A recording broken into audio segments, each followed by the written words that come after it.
जल्दबाजी मत करो। जो भी होगा हम मिलकर उसका सामना करेंगे। जब तक हमें कोई पछतावा नहीं है, बस वही मायने रखता है। मेरी भौहों को छूती उन कोमल उंगलियों की गर्माहट ने मुझे सुकून दिया। मेरे सीने में गर्माहट की एक लहर सी दौड़ गई। मैंने ऊपर देखा तो सेरेना को पाया, जो मुझे शांत और सच्ची कोमलता के साथ देख रही थी। सेरेना का ताज़ा धुला हुआ चेहरा बिल्कुल सादा था। फिर भी मैं मदद नहीं कर सका, लेकिन महसूस किया कि उस पल में वो इतनी खूबसूरती कभी नहीं दिखी थी जब मैं उसे इतनी सीधे और गौर से देख रहा था। सेरेना का चेहरा गर्म हो गया। उसे समझ नहीं आया कि उसने तो सिर्फ एक साधारण वाक्य कहा था और मैं उसे पहले से ही इस तरह देख रहा था। वो नज़र तारीफ से भी परे थी, जैसे वो उसे पूरा निगल जाना चाहता हो। मैं बहुत अजीब था, लेकिन अगले ही पल उसे ये बिल्कुल भी अजीब नहीं लगा, क्योंकि उसकी आंखों के सामने मेरा चेहरा अचानक करीब आया, जब तक कि उसके होठों पर एक गर्म एहसास नहीं हुआ। सेरेना की आंखें फटी की फटी रह गईं। वो अविश्वास में पलकें झपका रही थीं। उस पर अभी घात लगाकर हमला किया गया था। उस पल में मैं पूरी तरह समझ गया। जब आप अपनी पसंद की महिला के सामने होते हैं तो खुद को ठंडा करने के लिए ठंडा पानी बिल्कुल बेकार होता है। काफी देर बाद यह आखिरकार खत्म हुआ। सेरेना थोड़ा कमजोरी महसूस करते हुए सोफे के सहारे पीछे झुक गई। वो अभी भी अपने होश में नहीं आई थी। जेम्स रिवर्स ने वास्तव में उस पर अचानक हमला किया था, और यह इतने लंबे समय तक चला था। फिर उसने मुझे देखा, जो अभी भी उसे असंतुष्ट नज़र से देख रहा था, जैसे और चाहता हो। उसने जल्दी से अपने दोनों हाथों से अपना चेहरा ढक लिया। वो इतनी शर्मिंदा थी कि उसी जगह से भाग जाना चाहती थी। मैंने पहली बार उस अद्भुत एहसास का आनंद लिया, और मेरा दिल इससे ज़्यादा खुश नहीं हो सकता था, खासकर सेरेना को इस वक्त इतना घबराया हुआ और प्यारा देखकर। इसने मुझे और भी खुश कर दिया। मैं मदद नहीं कर सका, लेकिन सेरेना के थोड़ा और करीब खिसक गया, जब तक कि हम एक दूसरे के बिल्कुल करीब नहीं आ गए। हम पति पत्नी हैं। एक किस एक कपल के लिए अपनी भावनाओं को व्यक्त करने का एक महत्वपूर्ण तरीका है। मैंने सेरेना को कम शर्मीला बनाने की कोशिश की, कम से कम उन हाथों को नीचे करने के लिए जो उसके चेहरे को ढके हुए थे। इसके बजाय सेरेना का रिएक्शन और भी बड़ा था। वह 2 कदम पीछे खिसक गई और अपने हाथ नीचे करने से इनकार कर दिया। मेरी कोशिश नाकाम रही। मैं केवल चाहत भरी नज़रों से सेरेना को घूर सकता था। अंदर से थोड़ा निराश महसूस कर रहा था। मैं अभी खत्म नहीं हुआ था। अगर यह मेरा पहली बार नहीं होता और मैं अधिक अनुभवी होता, ये जानते हुए कि चीज़ों को कैसे आगे खींचना है, तो मैं निश्चित रूप से इसे इस तरह खत्म नहीं होने देता। मैं बेशर्मी से वापस करीब आ गया। ठीक है, मैं सिर्फ अपना फ़ोन देख रहा हूँ। मैं बिल्कुल कुछ और नहीं करूँगा। मैंने अपना फ़ोन ऊपर उठाया और सेरेना के सामने लहराया, इसे देखने का नाटक करते हुए। सेरेना ने अपनी उंगलियों के बीच के गैप से मुझे झांका और फिर मेरे चेहरे पर छाई मुस्कान देखी। उसे और भी शर्मिंदगी महसूस हुई। फिर उसने मुझे जोर से धक्का दिया, अपने पैरों पर खड़ी हुई और बेडरूम की तरफ भाग गई। मैंने उसे देखा, वो अपने पीछे बेडरूम का दरवाज़ा जोर से बंद करना नहीं भूली। मैं जोर से हंसे बिना नहीं रह सका। तभी मैंने वास्तव में अपना फ़ोन उठाया। गाने की स्थिति पर अभी भी कुछ गंभीर सोच विचार की ज़रूरत थी। फिलहाल कुछ भी ज़रूरी नहीं था, इसलिए मैंने सोचा कि मैं सेरेना का वेबो चेक कर लूँ। मुझे याद आया कि सेरेना ने जिक्र किया था कि वो मिया द्वारा चुपके से रिकॉर्ड किया गया वीडियो वेबो पर पोस्ट करने वाली थी। जिस पल मैं वेबो खोला, मैंने देखा कि ट्रेंडिंग चार्ट्स पर मेरा अपना जाना पहचाना नाम वहीं टॉप पर था। मैंने एक ठंडी सांस ली। मुझे लगा कि निश्चित रूप से वो वीडियो ही इतनी चर्चा बटोर रहा है। मेरी इमेज को अब एक बड़ा झटका लगने वाला था। मैंने लापरवाही से एक ट्रेंडिंग टॉपिक पर टैप किया और धीरे धीरे मेरी भौहें सिकुड़ने लगीं। ऐसा लग रहा था कि चीज़ें उतनी सिंपल नहीं थीं जितना मैंने सोचा था। सेरेना के एक साधारण से वेबो पोस्ट से जो शुरू हुआ था, उसने वाकई ट्रेंडिंग चार्ट्स में जगह बना ली थी। लेकिन अब जो टॉपिक ट्रेंड कर रहा था वो एक फॉर्मल चैलेंज के बारे में था, और उस चैलेंज में मैं शामिल था। मैं एक एक करके ट्रेंडिंग टॉपिक्स को स्क्रॉल करता रहा और धीरे धीरे पूरी तस्वीर साफ हो गई। इसकी शुरुआत मेरे वीडियो के उस बच्चों वाले गाने से हुई थी जिस पर किसी ने निशाना साधा था। फिर एक के बाद एक बात बढ़ती गई और मामला यहाँ तक पहुँच गया। हालांकि मुझे हैरानी हुई, क्या इस वुओन नाम के आदमी का कोई पेच ढीला है? मैंने उसका क्या बिगाड़ा था? मैं सच में समझ नहीं पा रहा था। मैं इस वुओन से कभी मिला तक नहीं था। मैंने उसे कैसे नाराज़ कर दिया? और बात यह थी कि मुझ पर निशाना साधना एक अलग बात थी, लेकिन उसने असल में सेरेना को भी टैग किया था। ये ऐसी चीज़ थी जिसे मैं एक समर्पित पति होने के नाते एक सेकंड के लिए भी नज़रअंदाज नहीं कर सकता था। मेरा अपना वेइबो अकाउंट तो था, हालांकि मैं खुद भी भूल गया था कि वो मौजूद है। मेरे फैंस की तो बात ही छोड़िए। मैंने पहले जो कुछ भी किया था वो सेरेना के वेइबो के जरिए ही किया था। ये पहली बार होगा जब मैं अपना खुद का अकाउंट इस्तेमाल करूंगा। मेरे फैंस आमतौर पर सेरेना के वेइबो पर ही एक्टिव रहते थे। खैर, मैंने अपना वेइबो प्रोफाइल पेज खोला और उन सभी फालतू डांस वीडियो को डिलीट कर दिया जो मैंने पहले पोस्ट किए थे। उन्हें तब तक डिलीट किया जब तक कि पेज पूरी तरह खाली नहीं हो गया। तभी मैंने एक नया पोस्ट लिखा और सेंड बटन दबाया। लापरवाही से वुऑन को टैग करते हुए लिखा, तुम्हें बैटल चाहिए? तो आ जाओ म्यूजिक गॉडफादर। सिर्फ कुछ सादे शब्द, लेकिन हर लाइन से तिरस्कार झलक रहा था। पोस्ट करने के बाद मैंने संतुष्टि में सिर हिलाया। इसे ही कहते हैं क्लास। क्या उसने सच में सोचा था कि मैं कोई कमजोर इंसान हूं? छोटा, सटीक और बिल्कुल काट देने वाला। Maximum sarcasm. और वो आखिरी हाँ, एक परफेक्ट फिनिशिंग टच था। बहुत बढ़िया। ये सब करने के बाद मैंने अंगड़ाई ली और इस पूरी बात को दिमाग से निकाल दिया। अभी सुबह जल्दी का वक्त था और बहुत से नेटिजन्स अभी भी गहरी नींद में सो रहे थे, इस घटनाक्रम से बिल्कुल बेखबर। यहां तक कि वुऑन, जो पिछली रात बहुत देर तक जागा था, उसे भी अंदाजा नहीं था कि मैं पहले ही जवाब दे चुका हूं। सुबह के 9 बजे तक मेरा परिवार नाश्ते के लिए बैठ चुका था। तब तक ज्यादातर लोग भी उठ चुके थे। वीकेंड था और उन्हें बिस्तर पर लेटे रहने, अपने फ़ोन स्क्रॉल करने और रात भर जो कुछ भी ट्रेंड हुआ था उसे देखने की आदत थी। और तभी उन्हें वो वेबो पोस्ट मिला जहां मैंने रिप्लाई किया था। एक साथ उनकी नींद भरी आंखें चमक उठीं। एंजॉय करने के लिए नया ड्रामा मिल गया था। नेटिजन्स ने उत्सुकता से पोस्ट को टैप करके खोला और वो तीखा जवाब पढ़ा। पल भर में उनकी नींद पूरी तरह उड़ गई। ओह हेलो, जेम्स रिवर्स में तो काफ़ी आग है। उन्हें ये पसंद आया। एक के बाद एक नेटिजन्स इसमें शामिल होने के लिए दौड़ पड़े। कमेंट सेक्शन में बाढ़ आ गई, खासकर मेरे और सेरेना के फैंस की। जैसे ही उन्होंने मेरा बेपरवाह अंदाज और शब्द देखे, वे समर्थन में मेरे पीछे लामबंद हो गए। सुबह 11 बजे तक वुऑन, जो अभी अभी जागा था, उसने अपना फ़ोन उठाया और देखा कि पोस्ट पहले ही ट्रेंडिंग चार्ट्स पर पहुंच चुका है। मेरे घमंडी और बेपरवाह शब्दों को देखकर वुऑन ने एक ठंडी हंसी हंसी। इस राउंड के म्यूजिक का स्टाइल उसकी स्पेशलिटी थी। उसे पूरा कॉन्फिडेंस था कि वो मुझे धूल चटा देगा। बस इसके बारे में सोचकर ही वुऑन को अपनी जीत का एहसास होने लगा। ये अच्छी बात थी कि जेम्स रिवर्स ने चैलेंज स्वीकार कर लिया था। अगर वो नहीं करता तो वो कुछ नहीं कर पाता। लेकिन अब चीज़ें परफेक्ट थीं। इस राउंड के ख़त्म होने के बाद जेम्स रिवर्स की जो लोकप्रियता थी वो पूरी तरह उसकी हो जाएगी। उसके बाद वो एक बार फिर वही अछूत म्यूजिक गॉडफादर बन जाएगा जो वो हमेशा से था। वुऑन बहुत जोश में था। उसने तुरंत फ़ोन उठाया और अपनी चालें चलनी शुरू कर दीं। अब बस इतना बाकी था कि शांगशी एंटरटेनमेंट इस बात पर राजी हो जाए कि क्या वे उसके गाने का इस्तेमाल करेंगे। वुऑन को 100% यकीन था कि वे मान जाएंगे। आखिर उसकी काबिलियत खुद गवाही देती थी। अतीत में एंटरटेनमेंट कंपनियां हमेशा उसके पास गाने के लिए आती थीं। अब वो खुद चलकर जा रहा था और अपना एक स्थापित गाना ऑफर कर रहा था। अगर वे उसे मना कर देते तो ये चौंकाने वाला होता। अगर मुझे पता होता कि वुऑन अभी क्या सोच रहा है तो मैं जोर से हंस पड़ता। इस बेचारे आदमी को अंदाजा भी नहीं था कि उसका सामना असल में किससे है। दोपहर 1 बजे शांगशी एंटरटेनमेंट ने जवाब दिया। जैसा कि उम्मीद थी, वे वुऑन के प्रपोजल पर सहमत हो गए थे। एक ज़माने का मशहूर सॉन्ग राइटर अपना काम मुफ्त में ऑफर कर रहा था। उसे ठुकराना बेवकूफ़ी होती। बेशक ये सब इस धारणा पर आधारित था कि मेरा उनके लिए लिखने का कोई इरादा नहीं था। अगर मैं याओ अन्यू के लिए गाना लिखने को तैयार होता तो वे बिना सोचे समझे वुऑन को छोड़ देते। आखिर कोई भी बेवकूफ़ नहीं था। अभी मेरी लोकप्रियता अपने चरम पर थी। इस लहर का फ़ायदा न उठाना पागलपन होता और मेरा पिछला रिकॉर्ड इसका सबूत था। मेरा हर एक गाना हिट हुआ था। जब याओ अन्यू को कंपनी से नोटिफिकेशन मिला तो वो प्रैक्टिस कर रही थी। सेरेना के प्रतिद्वंद्वी के रूप में होने के कारण उस पर दबाव बहुत ज़्यादा था। जब उसने सुना कि कंपनी ने वुऑन का गाना स्वीकार कर लिया है तो उसकी भौहें थोड़ी सिकुड़ गईं, क्योंकि उसके पास पहले से ही एक गाना था और वो कल पूरे दिन उसी की प्रैक्टिस कर रही थी। याओ अन्यू नाखुश होकर जवाब मांगने कंपनी गई। आखिर उन्होंने उसकी सहमति के बिना बदलाव किया था, बस खुद ही उसके लिए फैसला ले लिया था। ये कुछ ऐसा था जिसे वो स्वीकार नहीं कर सकती थी, लेकिन कंपनी ने उसे जो कारण दिए वो उनके खिलाफ बहस नहीं कर सकी। पहला, इसमें कोई शक नहीं था कि वुऑन का गाना उस गाने से वाकई बेहतर था जिसकी वो प्रैक्टिस कर रही थी। दूसरा, ऑनलाइन चर्चा काफ़ी बढ़ गई थी। यह कॉम्पिटिशन सिर्फ सेरेना और याओ अन्यू के बीच का मुकाबला नहीं था।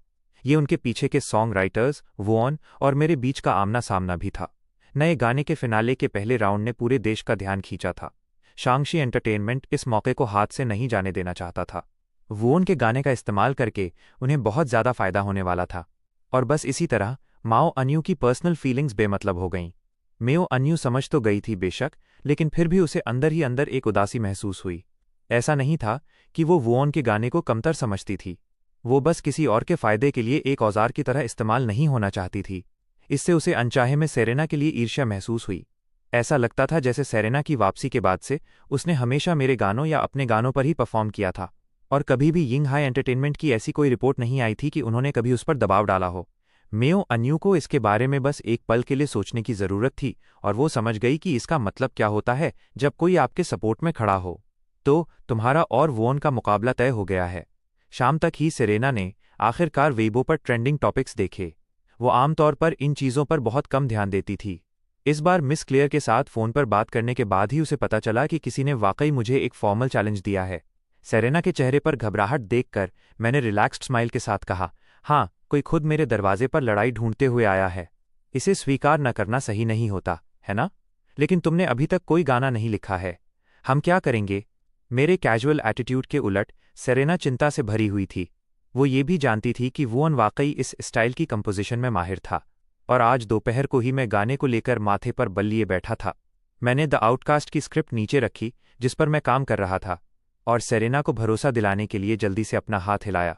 ठीक है, क्या तुम्हें अपने खुद के पति पर भरोसा नहीं है? मेरे ऐसा कहने के बाद भी सेरेना थोड़ी चिंतित थी। अगर बात सिर्फ उसके अपने कॉम्पिटिशन की होती तो उसे परवाह नहीं होती कि वो जीते या हारे। लेकिन अब ये पूरा मामला ऑनलाइन फैल चुका था और ये मैच पूरी तरह से मेरी रेप्यूटेशन से जुड़ा था। सेरेना ने एक पल के लिए चुपचाप सोचते हुए अपने होंठ भींचे। फिर उसकी आंखें अचानक चमक उठीं जैसे उसे कोई अच्छा आइडिया आया हो। सेरेना को शांत होते देख मैं वापस द आउटकास्ट लिखने लगा। सच कहूं तो मैं खुद भी थोड़ा चिंतित था। मुझे अभी तक समझ नहीं आया था कि रात 9 बजे तक कौन सा गाना इस कॉम्पिटिशन को जीत सकता है। मेरी बेड टाइम स्टोरी सुनते हुए छोटी लिली सो गई। मैं बस लेटने ही वाला था जब मैंने बिस्तर के दूसरी तरफ लेटी सेरेना को देखा। वो सावधानी से उठी, मेरी तरफ उंगली से इशारा किया जैसे वो कुछ छिपा रही हो, और फिर चुपचाप बेडरूम से बाहर चली गई। थोड़े कन्फ्यूजन के बाद मेरी आंखें अचानक चमक उठीं। मेरा दिल एक्साइटमेंट से भर गया। क्या ऐसा हो सकता है? मैंने अपने ख्यालों को और आगे नहीं बढ़ने दिया, लेकिन मेरे चेहरे पर छिपी हुई एक्साइटमेंट जाने का नाम नहीं ले रही थी। मैं चादर से बाहर निकला और दबे पांव उसके पीछे पीछे चल दिया। मैंने धीरे से अपने पीछे बेडरूम का दरवाज़ा बंद कर दिया और सेरेना को पहले से ही सोफे पर बैठे देखा। वो मुझे बुला रही थी। मैं दौड़कर गया और सोफे पर उसके ठीक बगल में बैठ गया। मैं उसकी तरफ मुड़ा, दिल तेजी से धड़क रहा था, और फिर हिम्मत करके मैंने उसकी पतली कमर के चारों ओर अपना हाथ डाला। सेरेना तुरंत जम गई। तुम क्या कर रहे हो? उसके गालों पर गुलाबी रंग छा गया। सेरेना ने धीरे से विरोध किया और मेरे इधर उधर घूमते हाथ पर हल्का सा थप्पड़ मारा। तुम क्या कर रहे हो? मैं भी वहीं जम गया। क्या तुमने ही मुझे यहां बाहर नहीं बुलाया था? मैं और क्या सोचता? सेरेना ने मुझे आंखें दिखाईं, लेकिन मेरी उस हाथ को हटाने की कोई कोशिश नहीं की जो अभी भी उसकी कमर पर टिका हुआ था। इसके बजाय उसने धीरे से कहा, मैंने तुम्हें यहां प्रेरणा खोजने में मदद करने के लिए बुलाया था। तुम आखिर क्या सोच रहे थे? प्रेरणा? मैं उसी पल गायब हो जाना चाहता था।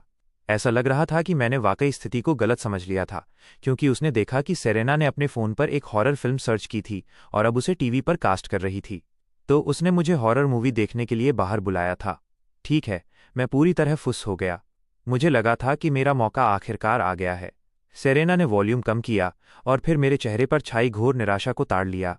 वो जोर से हंस पड़ी और मेरी कमर पर एक हल्की सी चुटकी ली, लेकिन फिर अपना शरीर सीधा मेरी बाहों में टिका दिया। मैंने अपना सिर खुजलाया। खैर, ये भी इतना बुरा नहीं था।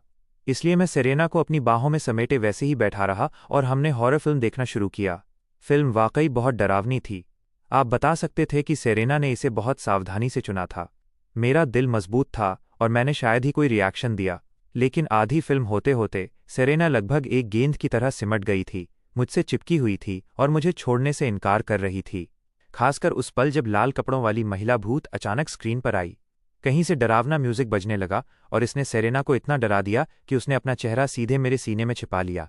वो अब और देखने की हिम्मत नहीं जुटा पा रही थी। मैंने उसकी पीठ थपथपाई और उसे तसल्ली दी।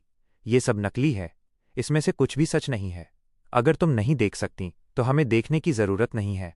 लेकिन सेरेना मेरे और करीब आ गई और अपना सिर हिलाने लगी। उसकी आवाज़ लगभग रोने जैसी हो गई थी।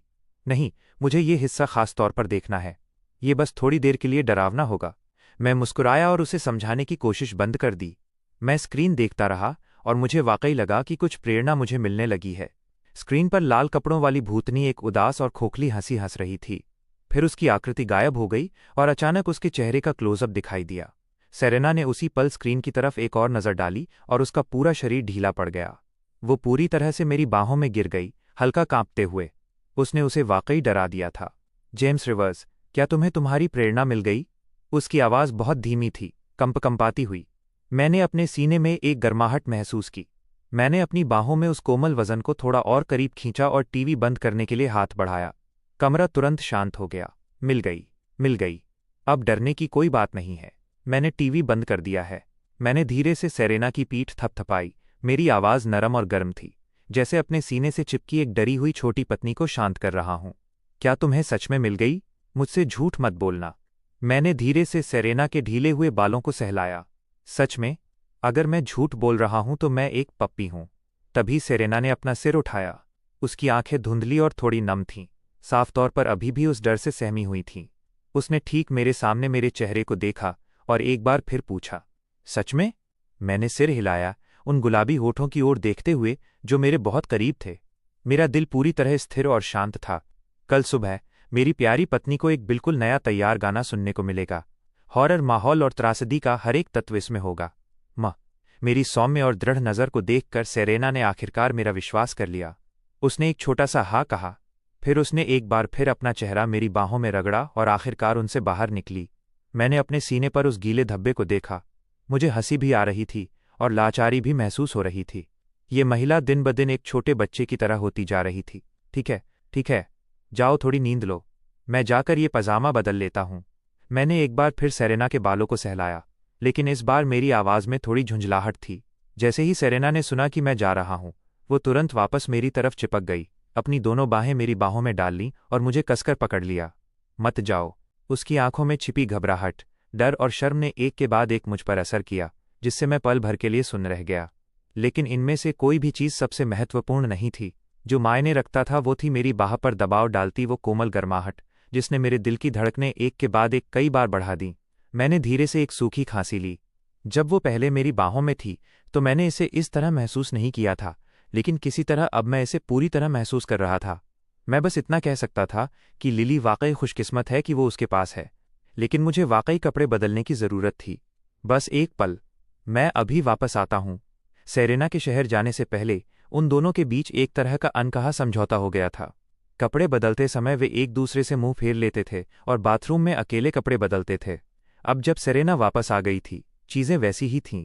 सेरेना का चेहरा और भी लाल हो गया, लेकिन फिर भी उसने छोड़ने से इनकार कर दिया। वह बस मुझे जिद से देखती रही।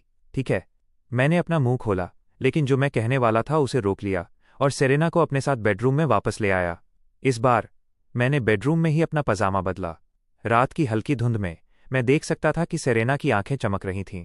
उस रात मैं सेरेना को अपनी बाहों में पकड़कर सो गया। हम दोनों गहरी नींद सोए। जब अगली सुबह सेरेना की आंख खुली तो पिछली रात की याद उसके दिमाग में आई और उसका चेहरा शर्म से लाल हो गया। वह इतनी साहसी कब से हो गई? सेरेना के होठों के कोने ऊपर की ओर मुड़ गए, लेकिन ये वाकई बहुत अच्छा महसूस हुआ था। उसने लिली के छोटे गाल पर एक प्यारा सा किस किया, बिस्तर से उतरी और दबे पांव चुपचाप बेडरूम से बाहर निकल गई। जैसे ही उसने दरवाज़ा खोला, किचन से खाने की खुशबू आने लगी। सेरेना ने सूंघा, उसे स्टीम्ड एग की महक आई। पहले अपना चेहरा धो लो, फिर थोड़ी देर में लिली को नाश्ते के लिए जगा देना। मैं अभी किचन से एक डिश बाहर लेकर आया था और देखा कि सेरेना पहले ही उठ चुकी है। मैं मुस्कुराया और कहा। सेरेना ने जवाब में सिर हिलाया। नाश्ते के बाद मैं किचन में बर्तन धो रहा था और सेरेना पास में खड़ी मदद कर रही थी, लेकिन उसकी नज़र बार बार मुझ पर ही पड़ रही थी। उसे ऐसा लग रहा था जैसे मैं दिन ब दिन एक हाउसवाइफ की तरह बनता जा रहा हूं। अच्छा, एक सेकंड रुको, मैं इसके बारे में लगभग भूल ही गया था। मैंने अभी बर्तन रखना खत्म ही किया था कि मेरी नज़र ऊपर गई और मैंने सेरेना को ख्यालों में खोया हुआ पाया। फिर मैंने अचानक कहा और मेरी बातों ने सेरेना के विचारों को झटके से वापस खींच लिया। उसने मुझे अपने हाथ में पकड़े चॉपस्टिक्स नीचे रखते हुए देखा। फिर मैं दौड़कर बगल वाले कमरे में गया जिसे मैंने पहले ही एक स्टडी में बदल दिया था। जब मैं वापस बाहर आया तो मेरे हाथ में मैन्यूस्क्रिप्ट पेपर की 2 शीट्स थीं और चेहरा मुस्कान से भरा था। यहाँ देखो, जो मैंने कल रात तुमसे वादा किया था। मैं किचन में गया और मैन्यूस्क्रिप्ट पेपर सेरेना की तरफ बढ़ा दिया। कल रात की हॉरर फिल्म बेकार नहीं गई और न ही मेरी प्यारी पत्नी की मेहनत। ये गाना मुझे ठीक उसी समय सूझा जब मैंने फिल्म में वो सीन देखा था। सेरेना का चेहरा थोड़ा लाल हो गया। जैसे ही मैंने ये कहा, कल रात का वो सीन उसकी यादों में ताज़ा हो गया। उसने पेपर लिया और उसे पढ़ने लगी। अंदर लिरिक्स का सिर्फ एक पेज था और गाने का टाइटल सिर्फ एक अक्षर का था। सेरेना थोड़ी हैरान होकर रुकी। उसे समझ नहीं आया कि इस तरह का टाइटल किसी दुखद थीम या हॉरर स्टाइल के माहौल से कैसे जुड़ सकता है। फिर उसने आगे पढ़ना जारी रखा और सिर्फ पहली कुछ लाइनों के बाद ही सेरेना की पूरी बॉडी पर रोंगटे खड़े हो गए। माघ महीने का 18वां दिन, एक शुभ दिन। हर चीनी इंसान जानता था कि माघ का 18वां दिन शादियों का दिन नहीं होता। ये दिन मातम और अंतिम संस्कार से जुड़ा था, और फिर भी लिरिक्स इसे एक शुभ दिन बता रहे थे। सेरेना ने थूक गटका। अचानक कल रात की लाल कपड़ों वाली भूतनी की इमेज उसके दिमाग में कौंधी, तो ये गाना उसके नजरिए से था। सेरेना लिरिक्स छोड़कर शीट म्यूजिक की तरफ बढ़ी। उसने बस एक पल के लिए ही देखा था कि उसकी बॉडी में एक हल्की सी सिहरन दौड़ गई। उसने मेरी तरफ देखा, डरी हुई, मैं इसे नहीं गा पाऊंगी। उसकी आवाज थोड़ी दयनीय थी। मैंने 2 बार अपना गला साफ किया और जल्दी से उसे भरोसा दिलाया, कोई बात नहीं, अगर ये वाकई काम नहीं करता है तो ठीक है, हम इस गाने का इस्तेमाल नहीं करेंगे। मेरे दिमाग में इससे कोई फर्क नहीं पड़ता। अभी मेरे लिए तुमसे ज्यादा कुछ भी मायने नहीं रखता। और छोटी लिली, यहां तक कि कंपटीशन भी उसके बाद आता है। मेरी बात सुनकर सेरेना ने खुद को संभालने के लिए थोड़ा समय लिया। उसने धीरे से कहा, मेरा वो मतलब नहीं था, बस बात यह है कि मैं थोड़ी डरी हुई हूं, लेकिन अगर तुम मेरे साथ रहोगे तो ये बहुत आसान हो जाएगा। तभी मुझे समझ आया, ऐसा नहीं था कि सेरेना इस तरह का गाना नहीं गा सकती थी। वो अभी भी कल रात की हॉरर फिल्म से सहमी हुई थी। ऐसा लग रहा था कि वो वाकई हॉरर फिल्मों से बहुत डरती है। ये एहसास होते ही मुझे गर्माहट की एक लहर महसूस हुई। सेरेना जितनी डरी हुई थी, फिर भी उसने खुद इसे देखने की पहल की थी, सिर्फ इसलिए ताकि मैं गाना लिखने के लिए प्रेरणा खोज सकूं। मैंने सेरेना के बाल सहलाए, तो फिर मैं तुम्हारे साथ ही रहूंगा, इस कंपटीशन के हर कदम पर। सेरेना ने अपना सिर झुकाया और धीरे से जवाब दिया। उसके चेहरे पर एक शांत मुस्कान फैल गई। मुझे अचानक एक एहसास हुआ, क्या इस महिला ने ये सब जानबूझकर कहा था ताकि मैं उसके पास रहूं? उसी दोपहर परिवार ने अपना सामान पैक किया, मिस क्लेयर और मिया से संपर्क किया और शहर की ओर चल दिए। शहर पहुंचने के बाद मुझे लगने लगा कि शायद मैं उस बारे में गलत था, क्योंकि सेरेना के वापस आने के बाद मैं पूरे दिन में उसे मुश्किल से 2 बार देख पाता था। सेरेना अपना लगभग हर जागता हुआ घंटा यिंघाई एंटरटेनमेंट के रिकॉर्डिंग स्टूडियो में गुजारती थी। सेरेना ने खुद को इतनी मेहनत करने के लिए इसलिए मजबूर किया क्योंकि हर बार जब वो किसी और के साथ मेरे चैलेंज के बारे में सोचती थी, तो वो गाने को बस थोड़ा और बेहतर बनाने की चाहत को रोक नहीं पाती थी। वो नहीं चाहती थी कि मैं इसके बारे में कुछ भी कहूं, इसलिए मैं सिर्फ अपनी तरफ रह सकता था और द आउटकास्ट की स्क्रिप्ट पर काम करना जारी रख सकता था। वक्त तेजी से बीत गया। किसी को पता चलता उससे पहले ही न्यू सॉन्ग फिनाले का पहला राउंड आ गया। इस फिनाले को लेकर एक्साइटमेंट पिछले किसी भी राउंड से कहीं ज्यादा थी, क्योंकि इस नए गाने के फिनाले में न केवल 2 बहुत मशहूर अनुभवी जजों को रिप्लेसमेंट के रूप में लाया गया था, बल्कि इसमें म्यूजिक गॉडफादर वोन और मेरे बीच का चैलेंज भी शामिल था, जिसका मतलब था कि ये पूरी तरह कहानियों से भरा था। उस शाम 8 बजे सिटी स्टेडियम के दरवाजे खुले। लोगों की कई कतारें लंबी ड्रैगन की तरह फैली हुई थीं। स्टेडियम में दाखिल होते समय हर चेहरे पर उत्सुकता और इंतजार के भाव थे। मैं उन्हीं लंबी लाइनों में कहीं था, सिर झुकाए, फेस मास्क पहने, ऊपर देखने की हिम्मत नहीं कर रहा था, क्योंकि मैं देख सकता था कि कई दर्शकों के हाथ में वास्तव में मेरे नाम के फैन साइन थे। लिली इस बार मेरे साथ नहीं आई थी। वह मिस क्लेयर के साथ अपार्टमेंट में ही रुक गई थी। उस शाम 9:30 बजे तक सभी दर्शक अपनी सीटों पर बैठ चुके थे। कॉम्पिटिशन आधिकारिक तौर पर शुरू हुआ। स्टेज पर एक चैंपियन के लायक सिंहासन धीरे धीरे फर्श से ऊपर उठा। सिंहासन के बगल में लाइटों के नीचे एक क्रिस्टल माइक्रोफोन चमक रहा था। होस्ट चेन सुआ ने शालीन और नपे तुले कदमों से स्टेज पर कदम रखा। उसने माइक्रोफोन उठाया। उसकी मुस्कान गर्म और उज्ज्वल थी जब उसने दर्शकों की ओर देखा।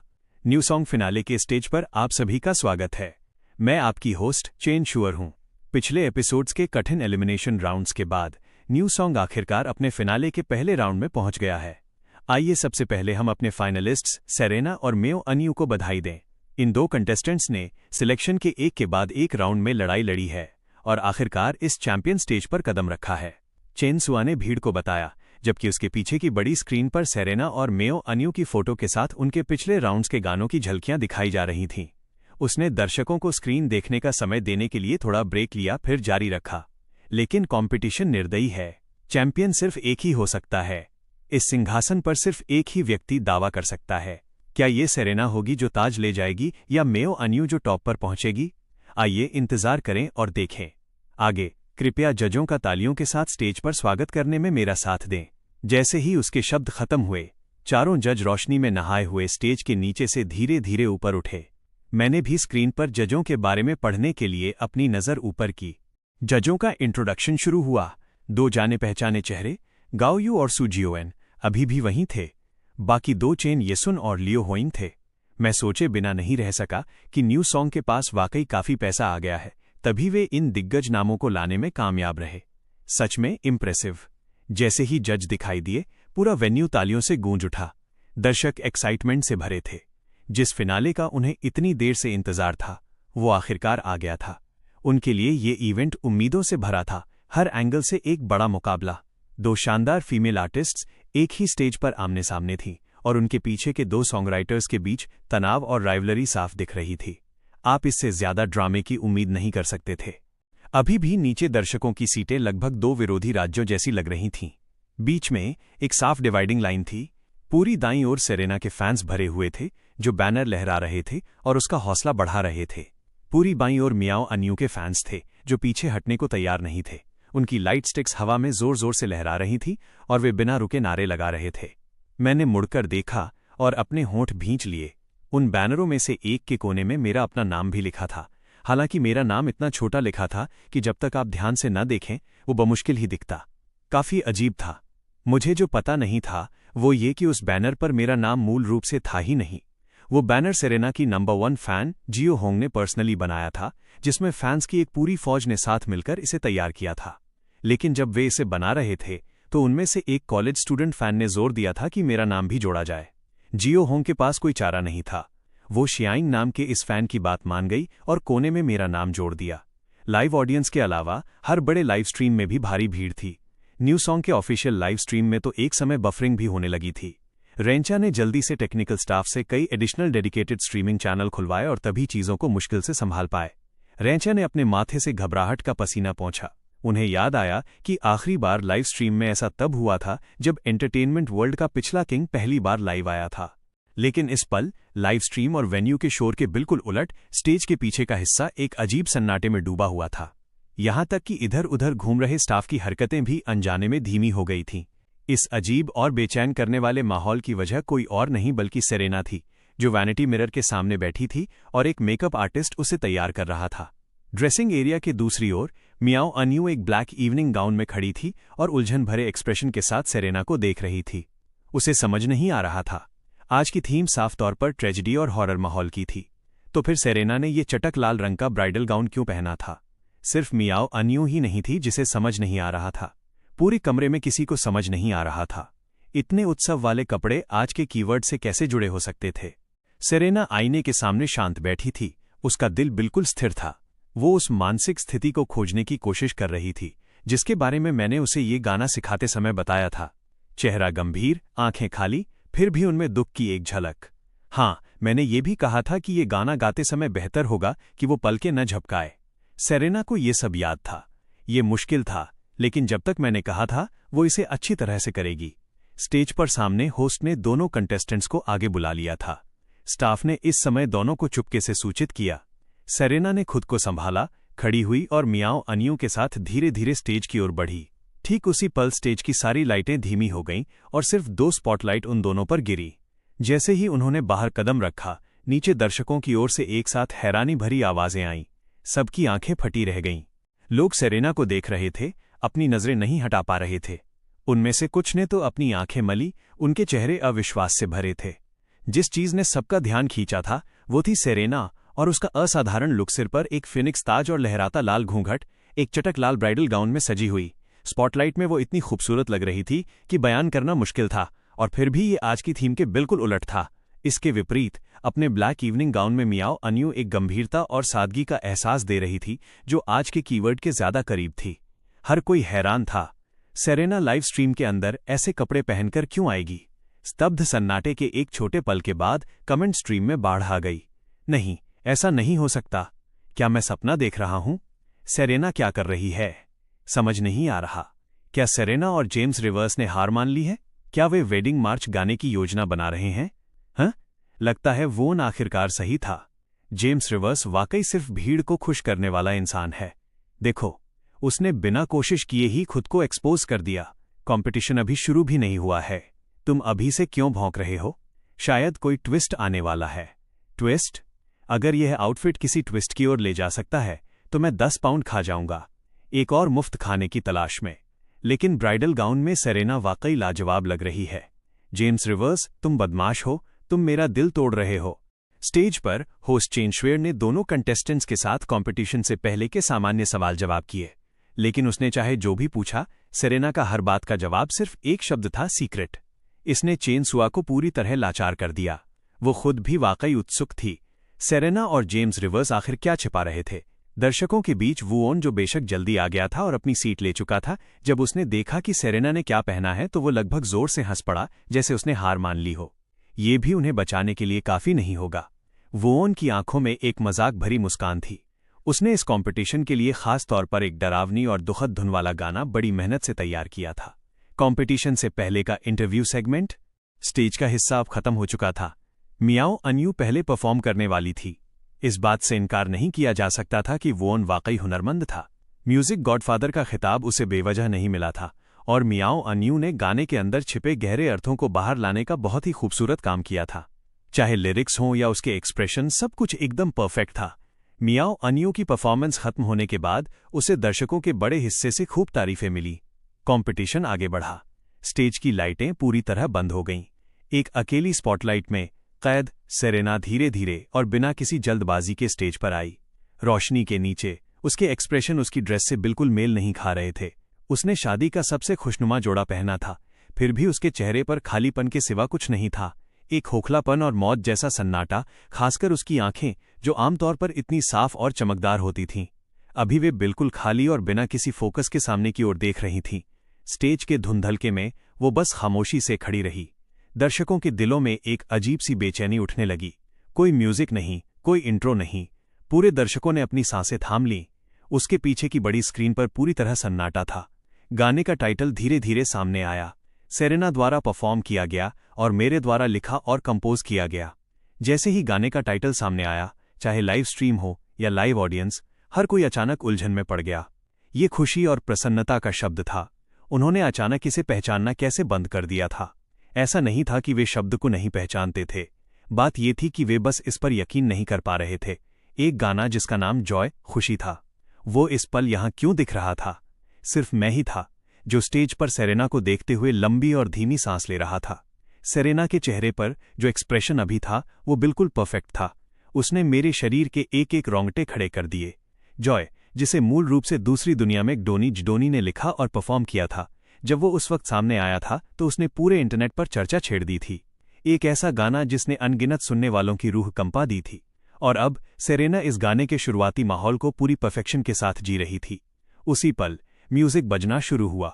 दर्शकों की आंखें अचानक चमक उठीं। यहां तक कि स्टेज पर मौजूद जजों की आंखों में भी साफ तौर पर हैरानी दिख रही थी। वह एरहू और पीपा थे। एरहू जैसे रो रहा था और पीपा सिसक रहा था। जैसे ही धुन सुनाई दी, हवा में दुख भर गया। कमरे की हर आंख बिना पलक झपकाए स्टेज पर खड़ी सेरेना पर टिकी थी। उन्हें अभी भी समझ नहीं आ रहा था जॉय नाम का गाना इतने गहरे दुख के साथ क्यों शुरू हुआ। फिर गुजंग भी शामिल हो गया, जिसके बाद बैंगजी परकशन की तेज और जरूरी चोट हुई। स्टेज पर सेरेना की खाली आंखें उठीं, उसकी नजर धीरे धीरे दर्शकों पर घूमने लगी और उसकी आवाज शुरू हुई। खूबसूरत, वाकई खूबसूरत। लेकिन यह पॉप म्यूजिक में बुनी हुई पारंपरिक ओपेरा वोकल तकनीक थी।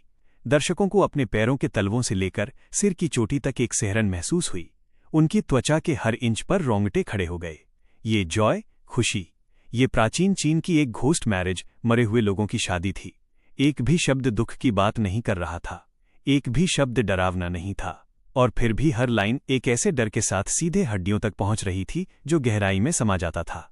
ये एक ऐसा हॉरर था जिसे सिर्फ चीनी लोग ही वाकई महसूस कर सकते थे। लोक कथाओं के साथ चांदनी, लोक कथाओं के साथ घोस्ट मैरिज, यह किसी की भी रूह कंपाने के लिए काफी था। लाइव स्ट्रीम तुरंत पूरी तरह से फट पड़ी। लाइव ऑडियंस के उलट, जिन्हें सब कुछ अंदर दबाकर रखना पड़ता था, ऑनलाइन दर्शक वही कह सकते थे जो वे महसूस कर रहे थे। हे भगवान! जैसे ही वो आवाज आई, मैं कसम खाता हूं कि मेरे पीछे वाली अलमारी अभी हिली है। आधी रात का वक्त है, प्लीज ऐसा मत करो। ये वो हॉरर है जो हर चीनी इंसान की रूह में गहराई से बसा है। मैं तो पहले से ही कंबल के अंदर से सुन रहा हूं। मैं चुपके से कंबल का वो कोना वापस अंदर खींच रहा हूं जो बाहर निकला हुआ था। तुमने हॉरर मांगा था और इसने तो सीधे पाताल लोक पहुंचा दिया। क्या अब हम बस मजा नहीं कर सकते? गाना अच्छा है, इंसान अच्छा है या नहीं, मैं सच में नहीं कह सकता। इससे मेरी पीठ ठंडी पड़ गई है, पूरा शरीर सुन्न है, पैर कमजोर हो रहे हैं, जोड़ों में दर्द है, रूह कांप रही है और आंखों के सामने अंधेरा छा रहा है। ऊपर वाले भाई ने एक पूरे मेडिकल एपिसोड का इतनी खूबसूरती से वर्णन किया। भाई तुम डरे हुए हो लेकिन फिर भी सुनना बंद नहीं कर सकते, अब क्या करोगे? सेरेना को कोई अंदाजा नहीं था कि लाइव स्ट्रीम कैसा रिएक्शन दे रही थी। वो पूरी तरह से गाने में डूब चुकी थी। उसने धीरे से अपना हाथ उठाया, उंगलियां एक शानदार ऑर्किड जेस्चर में मुड़ी हुई थीं। वो शांत दुख में खोई हुई थी और उसने उसी बात पर मजबूती से अमल किया जो मैंने उसे बताई थी, पल के मत झपकाना। अगले ही पल म्यूजिक बदल गया। एक ड्रम बीट तेज हुई और पूरा गाना एक पल में तेज और जोशीला हो गया। सेरेना ने झटके से अपना सिर उठाया, आंखें सीधे दर्शकों पर टिक गईं। उसकी आवाज तेजी और तीव्रता के साथ बाहर निकली। दर्शकों में हर एक इंसान ने अनजाने में थूक गटका, डर के मारे, यहां तक कि मैं भी कांपने से खुद को नहीं रोक सका। मैंने सच में उम्मीद नहीं की थी कि सेरेना के इस गाने को गाने से इस तरह का एहसास पैदा होगा। ये डरावना था, जैसे कि वो खुद इस सब से गुजरी हो। पीपा फिर से बज उठा। सेरेना के एक्सप्रेशन डरावने और शोकाकुल थे। उसका शरीर धुन के साथ हल्का सा झूम रहा था। बड़े साहब साथ में हंसे। बड़े साहब बहुत खुश थे और काफी देर तक सोचने के बाद वे केवल एक बंजारे के दुख की धुन ही गुनगुना सके। वे मुस्कुराए और रोए। तुम पूछते हो कि वे कैसे मुस्कुराए और रोए, रोए और मुस्कुराए। तुम देखो कि वे मुस्कुराते हुए कैसे रोए। सबके कानों में अचानक चमकदार जश्न वाला संगीत गूंजने लगा। बैकग्राउंड स्कोर में शादी की रस्मों के मंत्रों के साथ मिलकर हर दिल शब्दों से परे रूह तक हिल गया था। जब सुओना सुओना बजता है तो हॉल सोने से भर जाता है। इसका मतलब या तो स्वर्ग जाना है या वेदी पर झुकना। वुओन की आंखें पूरे अविश्वास के साथ फटी रह गईं।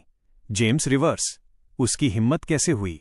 उसे उस रोग इंस्ट्रूमेंट, बदमाश वाद्ययंत्र को इस्तेमाल करने का क्या हक है? वो रोग इंस्ट्रूमेंट? वुओन घबरा गया, पूरी तरह घबरा गया। हर कोई जानता था ऐसी कोई रूह नहीं है जिसे एरहू विदा नहीं कर सकता और ऐसी कोई आत्मा नहीं है जिसे सुओना विदा नहीं कर सकता। इस गाने में एरहू और सुओना दोनों पश्चिमी वाद्ययंत्र कभी भी सुओना से निकलने वाली आवाज की नकल नहीं कर सकते थे। सब खत्म हो चुका था। वुओन के नाखून उसके अपने ही मांस में गहरे धंस गए। इस गाने में न केवल असाधारण बोल थे बल्कि इसका अरेंजमेंट भी अछूत था। पॉप म्यूजिक में ओपेरा स्टाइल की वोकल तकनीकों के साथ हर तरह के लोक तत्वों को पिरोया गया था। ये विस्फोटक था। टाइटल में जॉय, खुशी लिखा था, लेकिन गाना दुख के बारे में था और बोलों के भीतर एक गहरी रूह कंपा देने वाली दहशत की परतें थीं। सिर्फ वुओन ही नहीं घबराया था, लाइव स्ट्रीम का हर दर्शक भी घबरा गया था। अरे सेरेना, प्लीज पलक झपकाओ, प्लीज। हाँ, उसे पलक झपकाने की जरूरत भी नहीं है।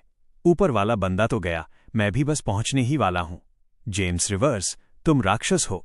कला में रूह हो सकती है, लेकिन रूहों वाली वेदी नहीं होनी चाहिए। रुको, नहीं, ये तो वेडिंग हॉल है। हड्डियों तक को छू लेने वाली खूबसूरती। बस ये थोड़ा डरावना क्यों लग रहा है? मेरे हाथ के बाल देखो, स्टील की सुइयों से भी ज्यादा सीधे खड़े हैं। ओ भगवान, सेरेना, तुम पलक क्यों नहीं झपकाती? प्लीज मुझे ये सोचने पर मजबूर मत करो कि तुम कहीं पाताल लोक से इस जगह का प्रमोशन करने तो नहीं आई। अचानक मुझे अब जेम्स रिवर्स से जलन नहीं हो रही है। रात के 10:30 बज रहे हैं। मैं घर पर अकेला हूं, लाइटें बंद हैं, अपने कंबल के नीचे छिपा हूं। क्या कोई और भी ऐसा महसूस कर रहा है? लेकिन लाइव स्ट्रीम के दर्शक चाहे कितनी भी मिन्नतें करें, सेरेना की आवाज बहती रही, उनके कंबल के अंदर तक रेंगती रही, सीधे उनके कानों में उंडेल दी गई। ऐसा लग रहा था जैसे पूरा कमरा सेरेना की आवाज से भरा हुआ है। सेरेना खुद अब तक डर के बारे में सब कुछ भूल चुकी थी। वो वास्तव में और पूरी तरह से गाने के साथ एकाकार हो गई थी। सेरेना की आवाज धीरे धीरे अपने अंत की ओर बढ़ी। ऊंची आवाज वाला सुओना धीरे धीरे फीका पड़ता गया। उत्सव का संगीत ऐसे तैरता हुआ आया जैसे आसमान के दूर किनारे से लाया गया हो, लेकिन दर्शकों में हर कोई जानता था ये कोई खुशी का अवसर नहीं था। दर्शक खामोश हो गए। कहीं गहराई से उठती हुई एक हल्की शांत उदासी हर दिल पर छा गई। अगर पहले सुओना के बजने के पल ने लोगों को एक तरह के खौफ से भर दिया था, तो उत्सव के संगीत के साथ जुड़कर इस आखिरी सुओना ने लोगों को कहीं ज्यादा दुखद चीज से भर दिया।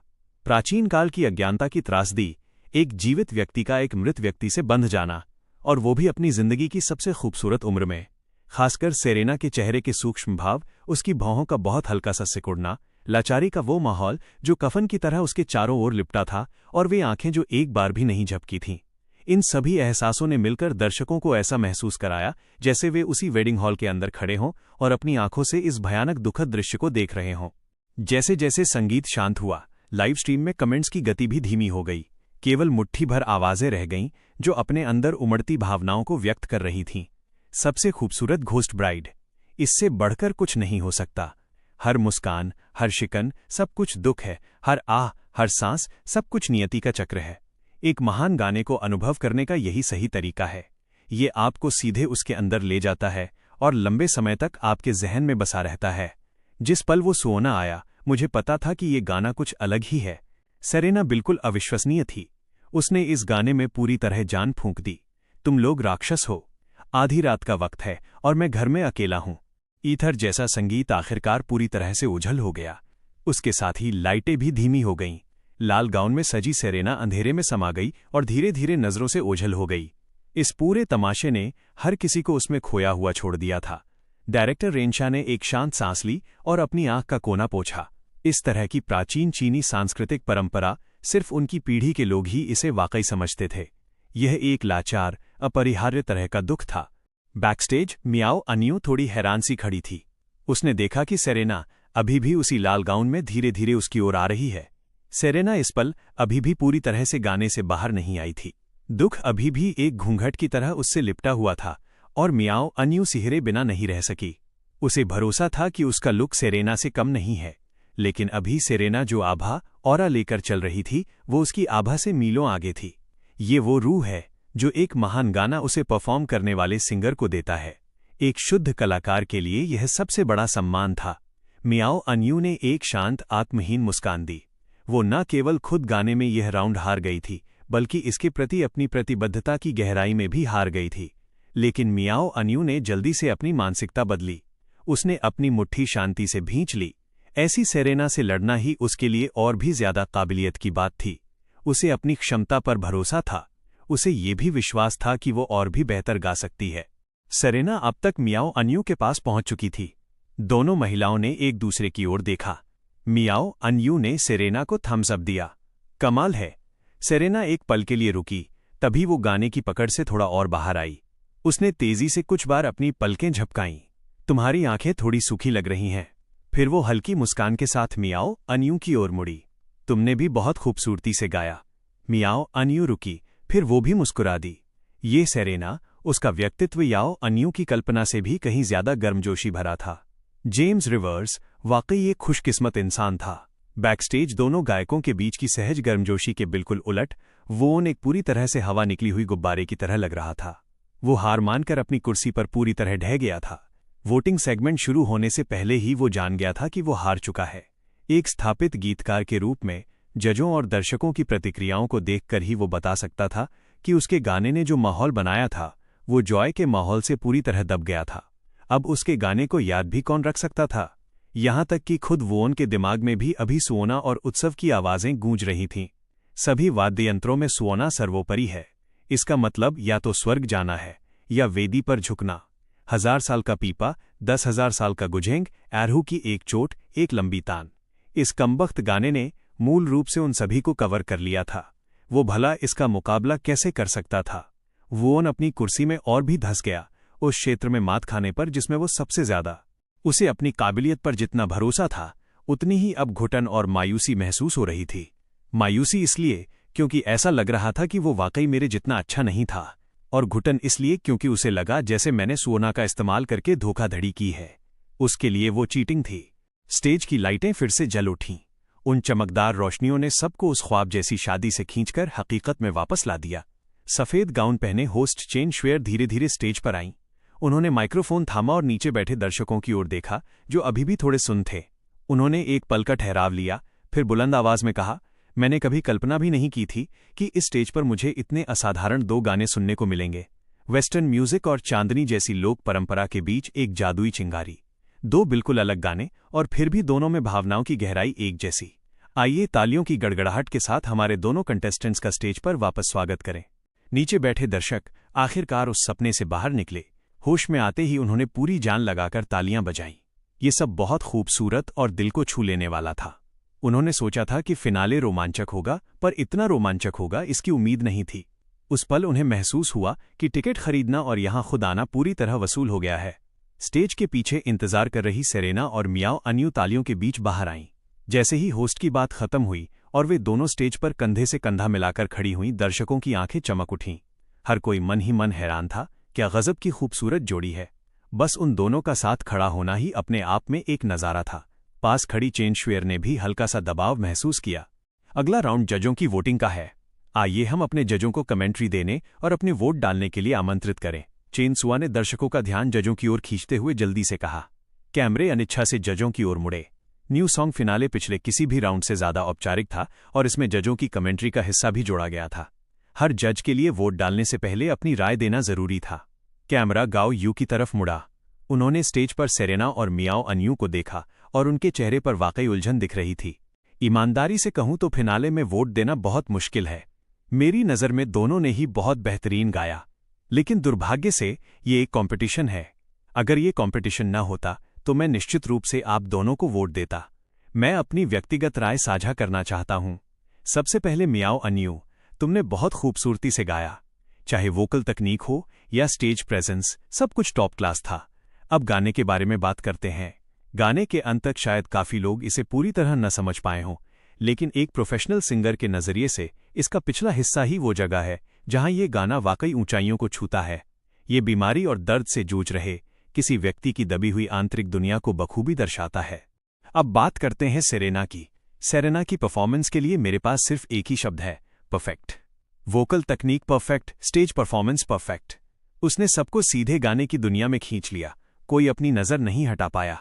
खासकर वो पल जब सुओना और उसकी आवाज़ एक साथ गूंजी, मेरे रोंगटे खड़े हो गए। मैं अब वाकई बहुत उत्सुक हूं कि जेम्स रिवर्स कैसा प्राणी है जो ऐसा गाना लिख सकता है। इसलिए मेरा वोट सेरेना को जाता है। जहां तक मियाओ अनियू की बात है, मैं बस इतना कह सकता हूं कि इसमें तुम्हारी कोई गलती नहीं है। गाने ही अलग अलग स्तर के हैं। एक ऐसा गाना जिसे हर कोई पसंद कर सके, बनाम एक ऐसा गाना जिसे अंत तक केवल प्रोफेशनल्स ही पूरी तरह समझ सकें। वहां एक स्वाभाविक अंतर आ जाता है। गाओ यू ने दोनों परफॉर्मेंस का गहन और प्रोफेशनल आंकलन किया और अपना वोट सेरेना को दिया। स्टेज पर तालियों की गड़गड़ाहट गूंज उठी। साफ था कि दर्शक गाओ यू के फैसले से सहमत थे। सेरेना और मियाओ अनियू दोनों ने अपना संयम बनाए रखा और एक साथ शुक्रिया अदा करते हुए सिर झुकाया। नीचे वोन का चेहरा पीला पड़कर राख जैसा हो गया था। एक प्रोफेशनल गीतकार के नाते वो समझ चुका था कि ये राउंड वो हार चुका है। बाकी 3 जजों ने भी गाओ यू जैसी ही कमेंट्री दी, खासकर पिछली घटना के बाद। फिनाले में तो शिष्टाचार के वोट भी पूरी तरह खत्म हो चुके थे। नतीजा ये हुआ कि फिनाले का वोट 4-0 हो गया। वो उनका चेहरा पूरी तरह सफ़ेद पड़ गया। अब तो दर्शकों के अंतिम वोट की ज़रूरत भी नहीं थी। फैसला पहले ही हो चुका था, एक करारी हार। जिस गाने पर उसे इतना गर्व था वो इस सबसे महत्वपूर्ण कॉम्पिटिशन में ढेर हो गया था, बिना किसी सम्मान के। फिर बड़ी स्क्रीन पर दर्शकों की वोटिंग के नतीजे आए, जिसे पहले से ही टूटे हुए वोन के लिए स्वीकार करना और भी मुश्किल था। 88% दर्शकों ने जॉय के लिए वोट किया था, जबकि उसके अपने गाने को सिर्फ 12% का मामूली सपोर्ट मिला। ये जख्म पर नमक जैसा था। ये आखिरी तिनका था जिसने ऊंट की कमर तोड़ दी। वोन की आंखों के सामने धुंधलापन छा गया। उसे पछतावा हुआ कि उसने अपने गुस्से को खुद पर हावी होने दिया और जेम्स रिवर्स जैसे राक्षस को उकसाया। वोन की नज़र में अब जेम्स रिवर्स इंसान नहीं था। कौन सा सामान्य इंसान इतना सर्वव्यापी हो सकता है? यहां तक कि इस तरह का गैर पारंपरिक गाना भी जेम्स रिवर्स ने ऐसे बना दिया जैसे कुछ भी ना हो। अगर ये अमानवीय नहीं था तो क्या था? वोन को अभी भी समझ नहीं आ रहा था कि अगर जेम्स रिवर्स वाकई इतना काबिल था तो उसने इतने समय तक खुद को इतना छिपाकर क्यों रखा? शेर होकर चूहा बनने का नाटक, क्या उसे इसमें मजा आता था? स्टेज पर होस्ट अगले राउंड के कीवर्ड की घोषणा कर रही थी, लेकिन वोन बिल्कुल नहीं सुन रहा था। वो खाली चेहरे के साथ खड़ा हुआ और बाहर निकल गया। वो जानता था कि आज के बाद वो अब म्यूजिक गॉडफादर नहीं रहा। बाकी कंपटीशन से अब उसका कोई लेना देना नहीं था। फिनाले का पहला राउंड खत्म हुआ। हालांकि कंपटीशन खत्म हो गया था, लेकिन ऑनलाइन गर्मागर्म बहस अभी शुरू ही हुई थी। 1 हफ्ते के इंतजार के बाद दर्शकों को एक बार फिर एक शानदार गाने का तोहफा मिला था। उनके चेहरे सच्ची खुशी से चमक रहे थे। हमेशा की तरह सेरेना की परफॉर्मेंस के क्लिप्स डोइन के ट्रेंडिंग सर्च में टॉप पर पहुंच गए थे। लेकिन पिछली बार के उलट इस बार हर कोई एक ही बात पर सहमत दिख रहा था। हर टाइटल में, ट्रेंडिंग चार्ट पर हर तरफ सबसे खूबसूरत घोस्ट ब्राइड के ही चर्चे थे। किसी भी वीडियो पर क्लिक करने पर नीचे आने वाले कमेंट्स असाधारण रूप से जोश से भरे हुए थे। अगली बार मुझे पक्का खुद वहां जाना होगा। सेरेना कितनी खूबसूरत है। अधिकतम प्रभाव के लिए इसे अपने कंबल के अंदर से देखने की सलाह दी जाती है। तुम और मैं किस्मत से अजनबी थे। एक ऐसे राक्षस ने हमें साथ ला दिया जिसने मुझसे कहा था कि तुम पलकें नहीं झपकाती। मैं बस ये जानना चाहता हूं, क्या तुम्हारी आंखें सूखती नहीं? क्या आंखें सूखी हैं? वाकई इस वक्त पूछने वाला सवाल है। सबसे खूबसूरत घोस्ट ब्राइड, सिर्फ एक और इकलौती। ये खिताब सेरेना का है और किसी और का नहीं। मैं बस इतना जानना चाहता हूं, जब जेम्स रिवर्स रात में सेरेना को बाहों में पकड़ता है तो क्या उसे डर नहीं लगता? इस आदमी ने मेरा दिल बर्बाद कर दिया है। डो यिन के सामंजस्यपूर्ण माहौल के विपरीत इस समय वीबो पर शोर कहीं ज्यादा था और शब्द कहीं ज्यादा तीखे थे। अनगिनत दर्शक वोन को टैग कर रहे थे, सीधे उसके जख्मों पर नमक छिड़क रहे थे। तुम कहाँ हो? कहाँ चले गए? पहले तो तुम बड़ी टक्कर दे रहे थे। तुम लोगों को क्या हो गया है? क्या वोन का गाना बुरा था? जो भी हमें बेहतरीन संगीत देता है वो सम्मान का हकदार है। किसी ने नहीं कहा कि उसका गाना बुरा था। चुनौती उसने ही दी थी, शुरुआत उसी ने की थी। तो क्या सिर्फ तुम्हारे वोन को ही दूसरों के पीछे जाने की इजाजत है? लेकिन जब वो हारता है तो उसे इसे स्वीकार करने की जरूरत नहीं है। तुम हार गए। अब इसे मानो। ऑनलाइन निंदा की इस लहर के बीच आखिरकार वोन का वीबो अपडेट हुआ। बस एक सीधा और सरल वाक्य, काबिलियत में मात खा गया। मैं अपनी हार स्वीकार करता हूं। मैं म्यूजिक गॉडफादर का खिताब छोड़ रहा हूं और व्यक्तिगत रूप से सेरेना से माफी मांगता हूं। मुझे खेद है, मैं पहले अंधा था। जैसे ही वो पोस्ट आया, काफी लोगों ने उसका पीछा करना बंद कर दिया, क्योंकि उसने वही किया जो उसने कहा था।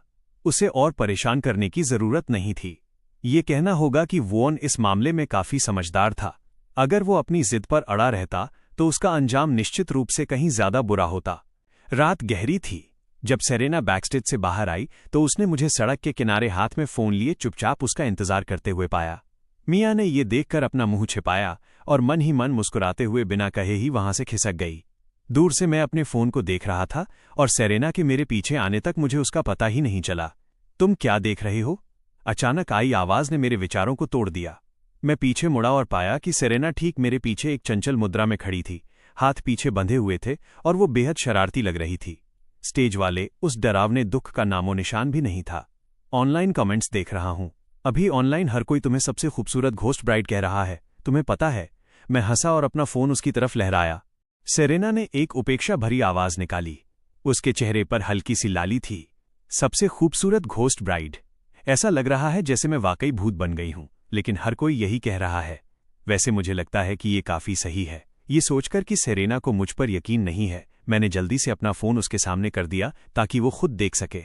इसके बदले में मुझे सेरेना से एक सपाट नजर मिली। क्या ये सही नहीं है? मैंने अपना सिर खुजलाया। मुझे सच में लगा कि ये बहुत सटीक है। सेरेना को लगा कि वो अब इस उम्मीदहीन आदमी से और बात नहीं करना चाहती। वह मुड़ी और पार्किंग की ओर चल दी। ये देखकर मैं भी जल्दी से उसके पीछे हो लिया। हम दोनों इस तरह कुछ कदम की दूरी पर एक दूसरे के पीछे चल रहे थे और अभी ज्यादा दूर नहीं गए थे कि सेरेना ने अचानक अपना पैर पटका, गाल फुलाए और मुड़कर मेरी तरफ देखा। अब क्या? औरतें समुद्र की गहराई की तरह अथाह होती हैं। उस पल मुझे लगा कि ये कहावत बिल्कुल सही है। मुझे वाकई अंदाजा नहीं था कि सेरेना का क्या मतलब है। मेरी पूरी तरह से उलझन भरी शक्ल देखकर सेरेना ने हल्के से अपने होंठ काटे और धीरे से बुदबुदवाई, बुद्धू। उसके दिमाग में मैं और भी ज्यादा उम्मीदहीन होता जा रहा था। मैंने ठीक से सुना नहीं था कि उसने क्या कहा, और फिर मैंने देखा कि सेरेना ने जैसे अपनी हिम्मत जुटाई हो, वो मेरे पास आई और अपनी बांह मेरी बांह में डाल दी। वो कोमल गर्माहट फिर से मेरी बांह पर महसूस हुई। मैं थोड़ा अकड़ गया। बांह में बांह ठीक से डाली जाती है। सेरेना का चेहरा हल्का लाल था जब उसने धीरे से कहा, और फिर ठीक से अपनी बांह मेरी बांह में फंसा ली।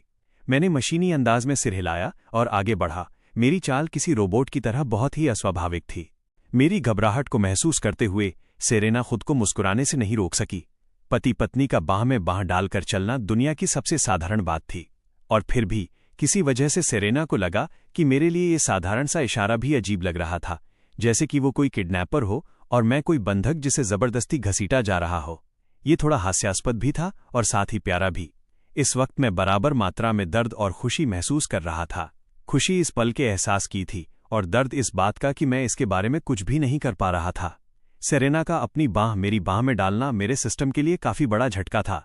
दशकों तक अकेले रहने के बाद इस तरह की चीजें अब भी मुझ पर गहरा असर करती थीं। अगर ये बात न होती कि सेरेना और मेरे बीच पहले भी थोड़ी नजदीकी रह चुकी थी, तो मुझे शक है कि मैं मुड़कर भाग गया होता। वे दोनों पार्किंग लॉट तक गए, लेकिन मिया का कहीं पता नहीं था।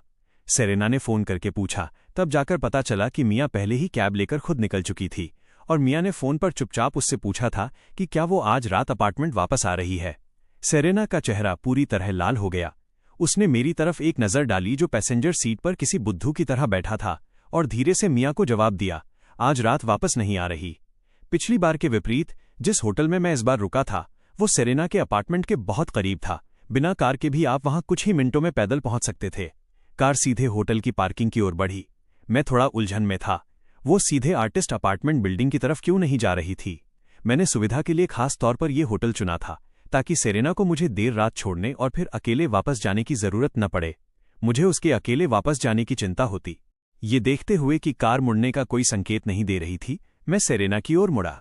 सीधे अपार्टमेंट चलो, मैं खुद पैदल चला जाऊंगा। सेरेना का चेहरा लाल था और आंखें सामने सड़क पर टिकी थीं। उसने मुझे कोई जवाब नहीं दिया। कार सुचारू रूप से एक पार्किंग स्पेस में खड़ी हो गई और तभी मैंने सेरेना की आवाज सुनी, बहुत धीमी, जैसे हवा में घुल जाने वाली कोई फुसफुसाहट। मैं अपने अपार्टमेंट की चाबी भूल गई हूं। चाबी भूल गई? क्या मिस क्लेयर और मियाँ अपार्टमेंट में नहीं है? मैं अभी सोच ही रहा था कि मैंने सेरेना को कार का दरवाजा खोलकर पहले बाहर निकलते देखा। उसका सिर झुका हुआ था। रात के अंधेरे में मैं उसके हाव भाव नहीं देख पा रहा था। मैं जल्दी से उसके पीछे बाहर निकला। मैंने कुछ और कहने के लिए मुंह खोला ही था, लेकिन सेरेना पहले ही मुड़कर होटल के अंदर जा चुकी थी। 5 मिनट बाद वे दोनों एक साथ होटल के कमरे में दाखिल हुए। सेरेना ने बस कमरे की बनावट को एक सरसरी नजर से देखा और बिस्तर पर बैठ गई। कमरे में ज्यादा कुछ नहीं था, बस एक बड़ा सा बिस्तर और एक साधारण कमरा। क्या तुम्हें मिस क्लेयर को फोन नहीं करना चाहिए? मैंने दरवाजा बंद करते हुए धीरे से कहा। बिस्तर पर बैठी सेरेना के चेहरे पर एक पल में रंगत दौड़ गई। उसने जल्दी से अपना सिर झुका लिया। फिर एक कोमल और धीमी आवाज मेरे कानों तक पहुंची, वे सब सो रहे हैं, मैं उन्हें परेशान नहीं करना चाहती। मेरे मुंह से एक ओ निकला। फिर मुझे पूरी बात समझ आई थोड़ी देर से। क्या इसका मतलब ये नहीं था कि आज रात इस कमरे में बिना लिली के सिर्फ हम दोनों ही होंगे? मैं स्वाभाविक रूप से पूरी तरह चौकन्ना हो गया। मैंने बिस्तर पर बैठी सेरेना की ओर देखा। सेरेना ने बोलना बंद कर दिया था। उसने अपना सिर झुका रखा था, उंगलियां आपस में फंसी हुई थीं और उसकी बादामी आंखें मेरी तरफ देखने की हिम्मत नहीं कर पा रही थीं। कमरे में सन्नाटा छा गया। एक पल के लिए माहौल थोड़ा अजीब हो गया। हालांकि तकनीकी रूप से वे दोनों पति पत्नी थे, लेकिन इस तरह की स्थिति, एक ही कमरे में अकेले होना, पहले कभी नहीं हुई थी। मेरा एकमात्र अनुभव सैद्धांतिक था, पूरी तरह से अनुभवहीन।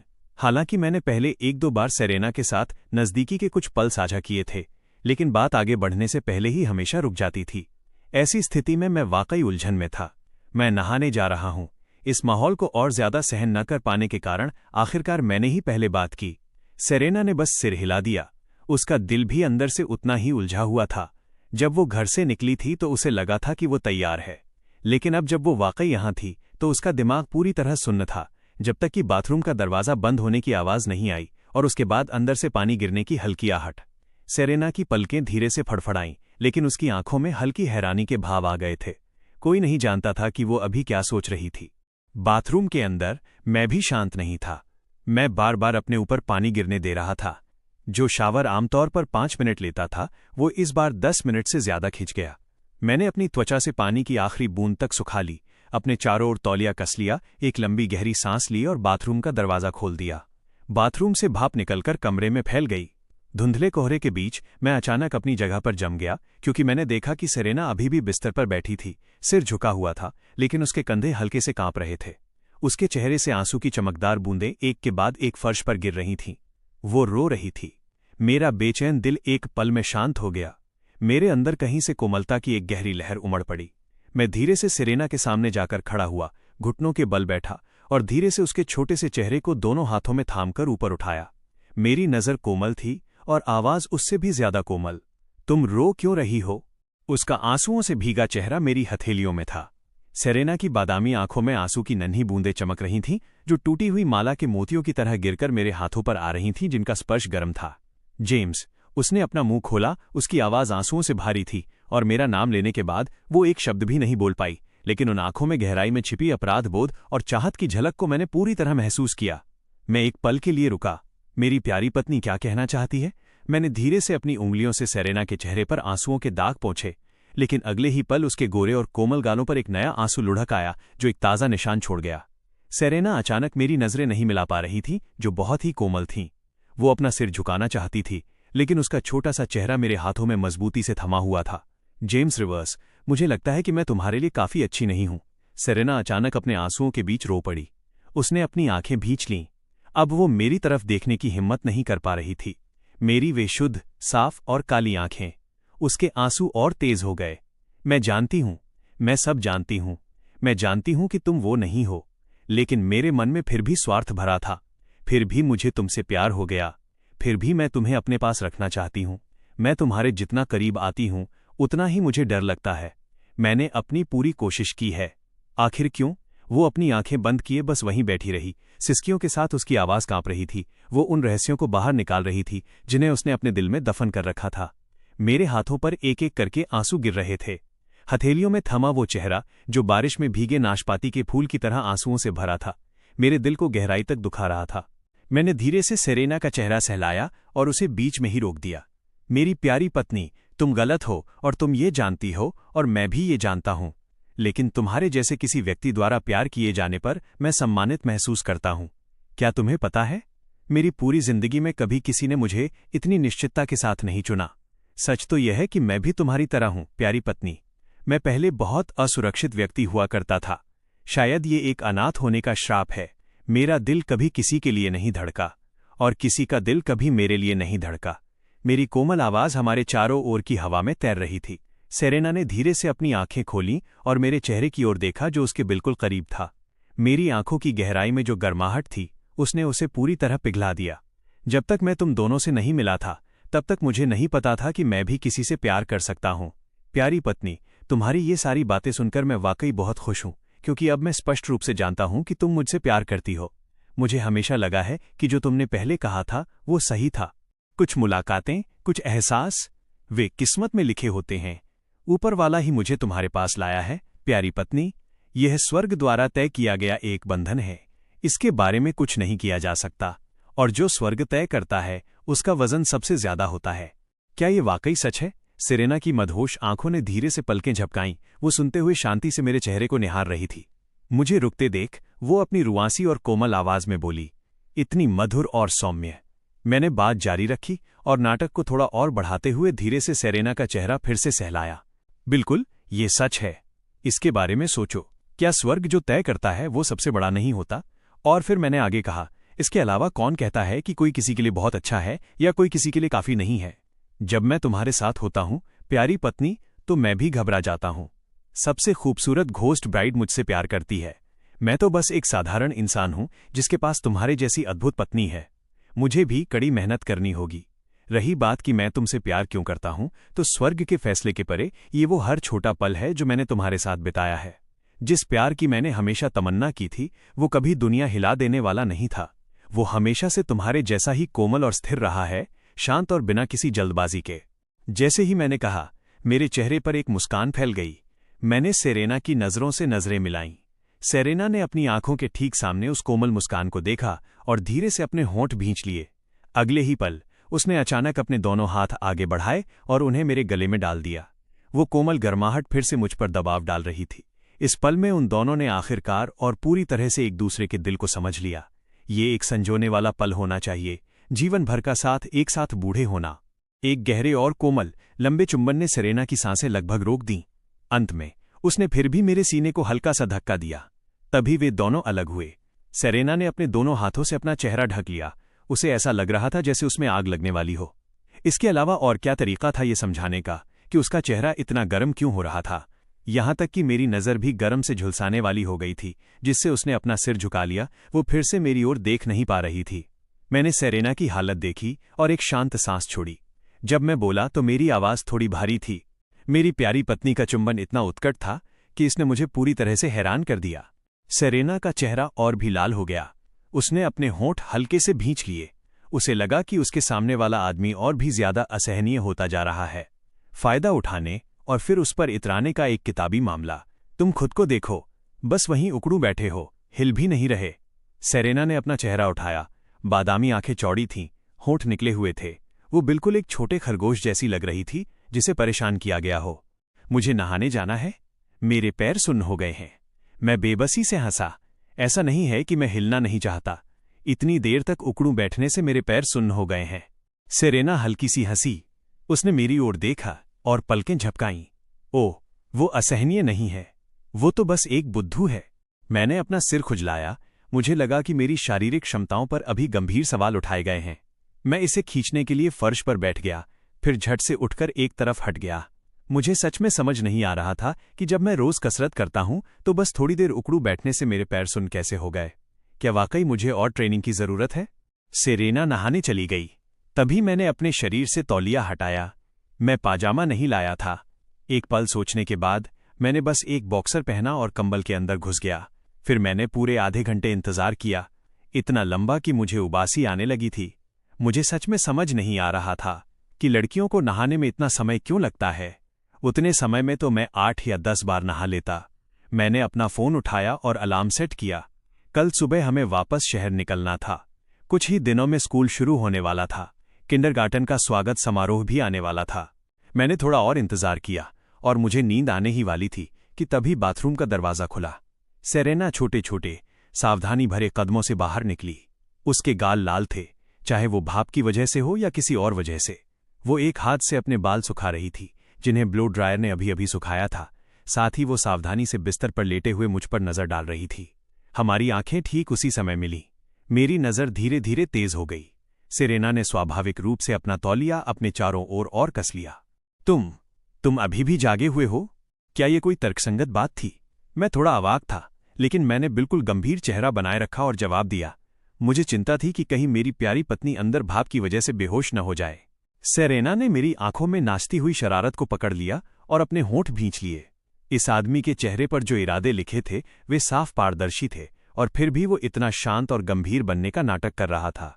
वो जहां थी वहीं खड़ी रही, क्षण भर के लिए अनिश्चित कि क्या करे। वहां क्या खड़ी हो? बिस्तर पर आओ। सेरेना के घबराए हुए अनिश्चित भावों को देखकर मैं चुपचाप अपनी मुस्कान रोकने की कोशिश कर रहा था। हूं, सेरेना ने जवाब दिया। एक ऐसी शांति का नाटक किया जो वो महसूस नहीं कर रही थी, और बिस्तर के किनारे बैठने के लिए आगे बढ़ी। अगले ही पल एक हल्की क्लिक की आवाज हुई। उसने झुककर कमरे की लाइट बंद कर दी थी। कमरा अंधेरे में डूब गया। इससे पहले कि मैं कुछ प्रतिक्रिया दे पाता, कंबल उठ गया और कोई कोमल और गर्म चीज सीधे मेरी बाहों में आ गई। मैंने अपने साथ सटी हुई वो गर्माहट और कोमलता महसूस की। मेरी 1 इंच भी हिलने की हिम्मत नहीं हुई। अभी वे दोनों सचमुच स्किन टू स्किन थे। अंधेरे में मैं उसकी थोड़ी तेज होती सांसों की आवाज भी सुन सकता था। जैसे ही वे एक दूसरे से सटे, उन दोनों के शरीर अकड़ गए। काफी देर तक एक दूसरे को इसी तरह थामे रहने के बाद आखिरकार कंबल के अंदर से सेरेना की दबी हुई आवाज आई। मैंने थूक गटका और खुद को शांत रहने के लिए मजबूर किया। सेरेना को अपनी बाहों में भरने के लिए अपने दोनों हाथ आगे बढ़ाए। सेरेना ने बदले में मेरे गले में अपनी बाहें डाल दी और कंबल के नीचे से अपना सिर बाहर निकाला। यही वो पल था जब मैंने इसे वाकई महसूस किया। मेरी बाह के जरिए पहले जो एहसास हुआ था वो गलत नहीं था।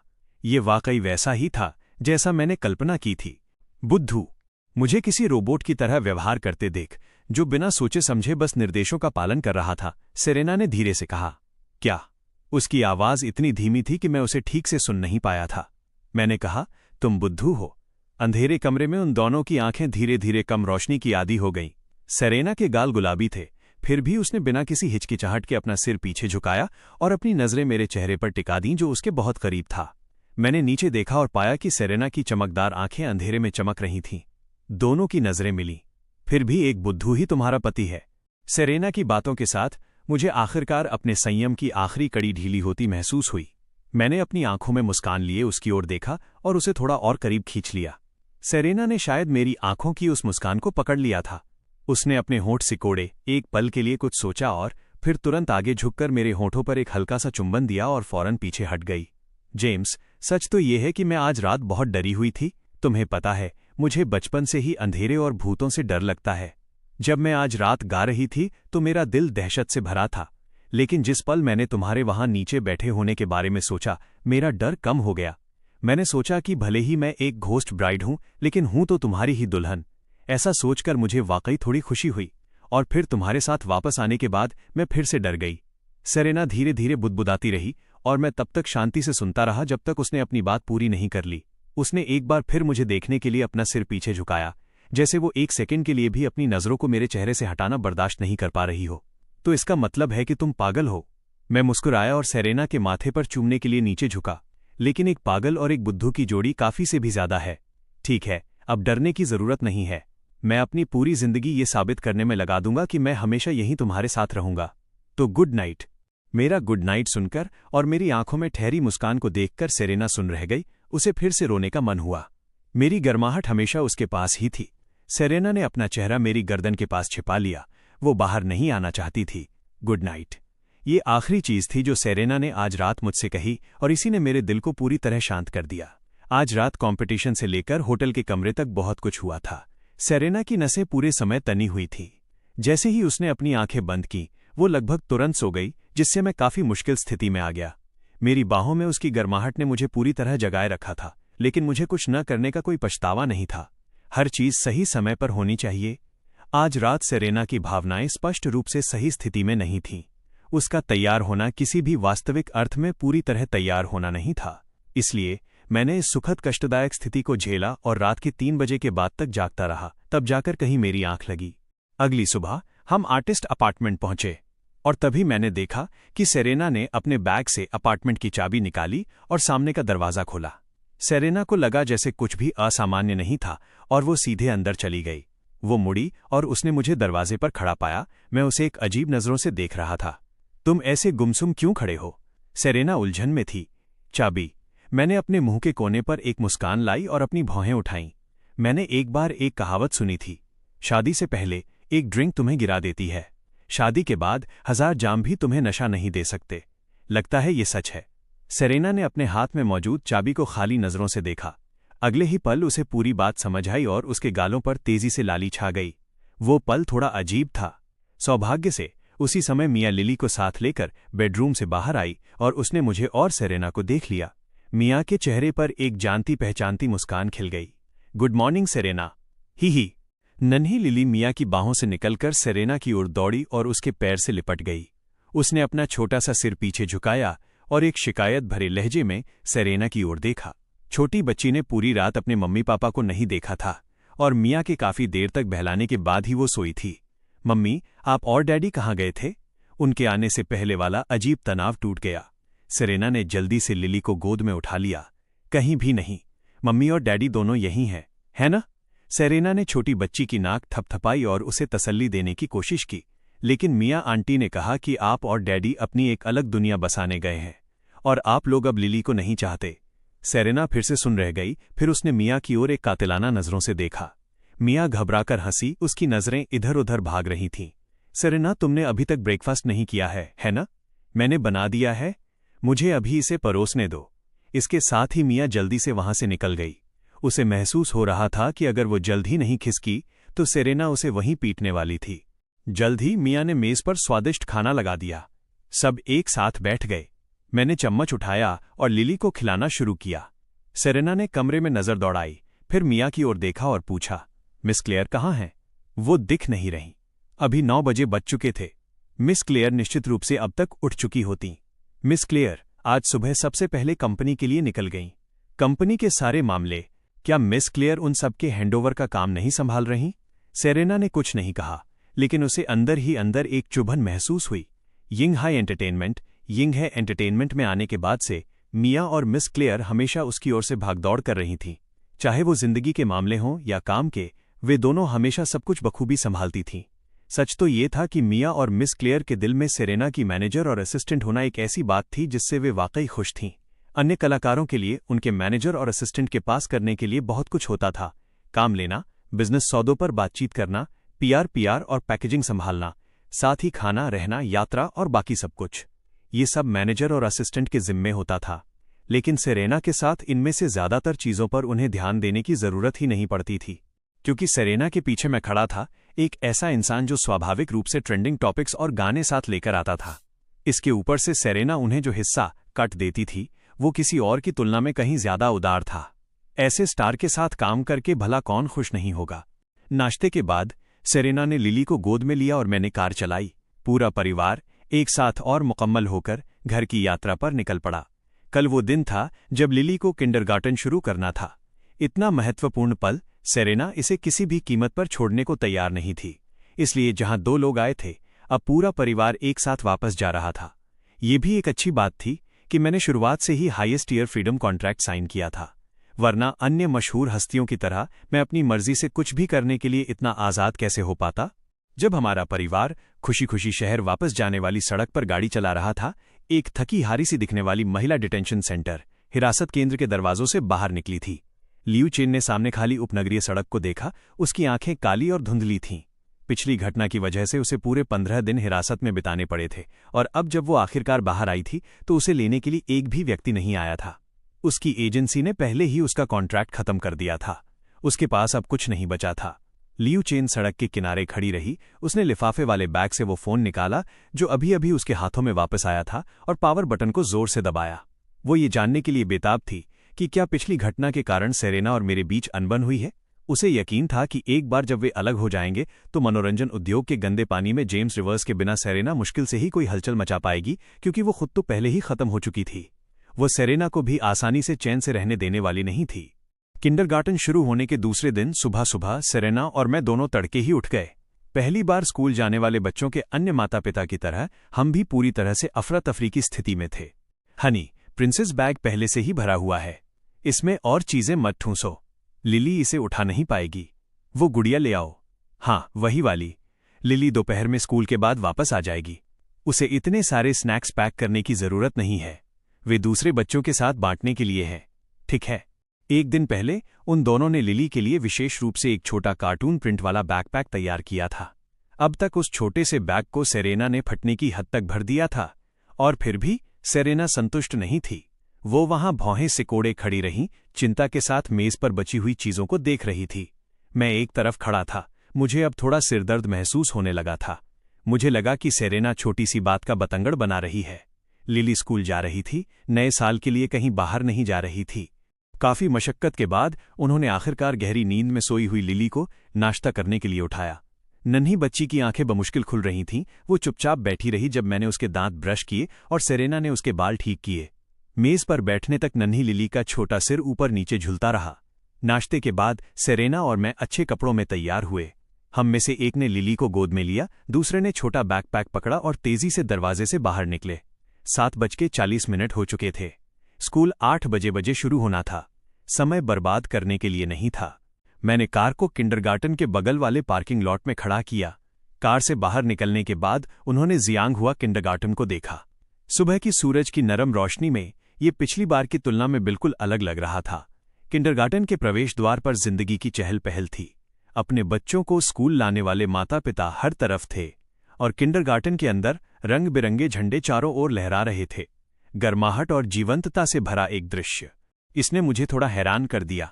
जब मैं जुलाई में यहां आया था, तब से लेकर अब 1 सितंबर तक मुश्किल से 2 महीने बीते थे, और फिर भी ऐसा लग रहा था जैसे मैं इस जिंदगी में पूरी तरह से बस गया हूं और एक पिता की भूमिका में पूरी तरह से ढल गया हूं। नन्ही लिली अब तक पूरी तरह जाग चुकी थी। वो सेरेना के सीने से चिपकी हुई थी, जिज्ञासा से किंडरगार्टन के प्रवेश द्वार को देख रही थी। वे सभी छोटे बच्चे जो रो रहे थे और शोर मचा रहे थे, उसके मन में उसकी उम्र के वे बच्चे बिल्कुल भी तमीज से पेश नहीं आ रहे थे, क्योंकि डैडी ने कहा था केवल वही बच्चे अच्छे होते हैं जो किंडरगार्टन के पहले दिन नहीं रोते। सेरेना और मैं लिली को लेकर किंडरगार्टन में जाने वाले माता पिता की भीड़ में शामिल होने से पहले बस थोड़ी देर के लिए रुके। अंदर शिक्षक अपने अपने स्थानों पर थे, अपनी कक्षाओं के माता पिता और बच्चों का स्वागत कर रहे थे। वे अभी ज्यादा दूर नहीं गए थे कि आगे सू लिन और लू डान दिखाई दिए। उनके चेहरों पर गर्मजोशी भरी मुस्कान थी। वे खुशी खुशी बच्चों के माता पिता का अभिवादन कर रहे थे। सू लिन मुस्कुरा रही थी और एक अभिभावक के साथ बातचीत कर रही थी। उसने अपना सिर घुमाया और मुझे और सेरेना को नन्ही लिली के साथ अपनी ओर आते देखा। सू लिन ने अपने पास खड़ी लू डान से जल्दी से कुछ कहा। लू डान माता पिता के साथ बात करती रही और सू लिन उनसे मिलने के लिए दौड़कर आई।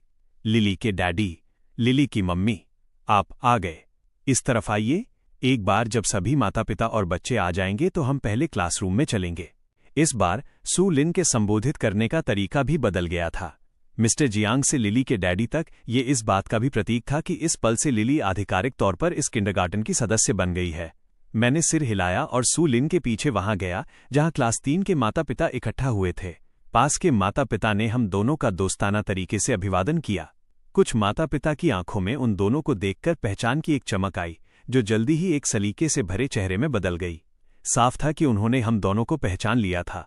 उनका बच्चा एक सेलिब्रिटी के बच्चे के साथ एक ही क्लास में होगा, और कोई मामूली सेलिब्रिटी नहीं बल्कि हाल ही में सबसे ज्यादा चर्चा में रहने वाले जेम्स रिवर्स और सेरेना। जब वे घर जाएंगे तो उनके पास परिवार और दोस्तों के साथ बात करने के लिए काफी कुछ होगा। जल्द ही सभी माता पिता अपने बच्चों के साथ आ गए। सू लिन और लू डान ने सबसे आगे रहकर रास्ता दिखाया और पूरा समूह क्लास 3 के क्लासरूम की ओर एक जीवंत जुलूस के रूप में आगे बढ़ा। क्लासरूम के अंदर जाने के बाद सभी बच्चे छोटे स्टूलों पर बैठ गए, जबकि माता पिता को पीछे एक साथ बैठने के लिए कहा गया। सू लिन और लू डान सामने खड़े हुए और मुस्कुराते हुए अपना परिचय दिया। नमस्ते नन्हे दोस्तों, मेरा नाम सू लिन है। अब से मैं किंडरगार्टन में आपकी टीचर हूं। आप मुझे टीचर सू बुला सकते हैं। नन्हे स्टूलों पर बैठे बच्चों ने शायद उनकी बात ठीक से नहीं सुनी थी।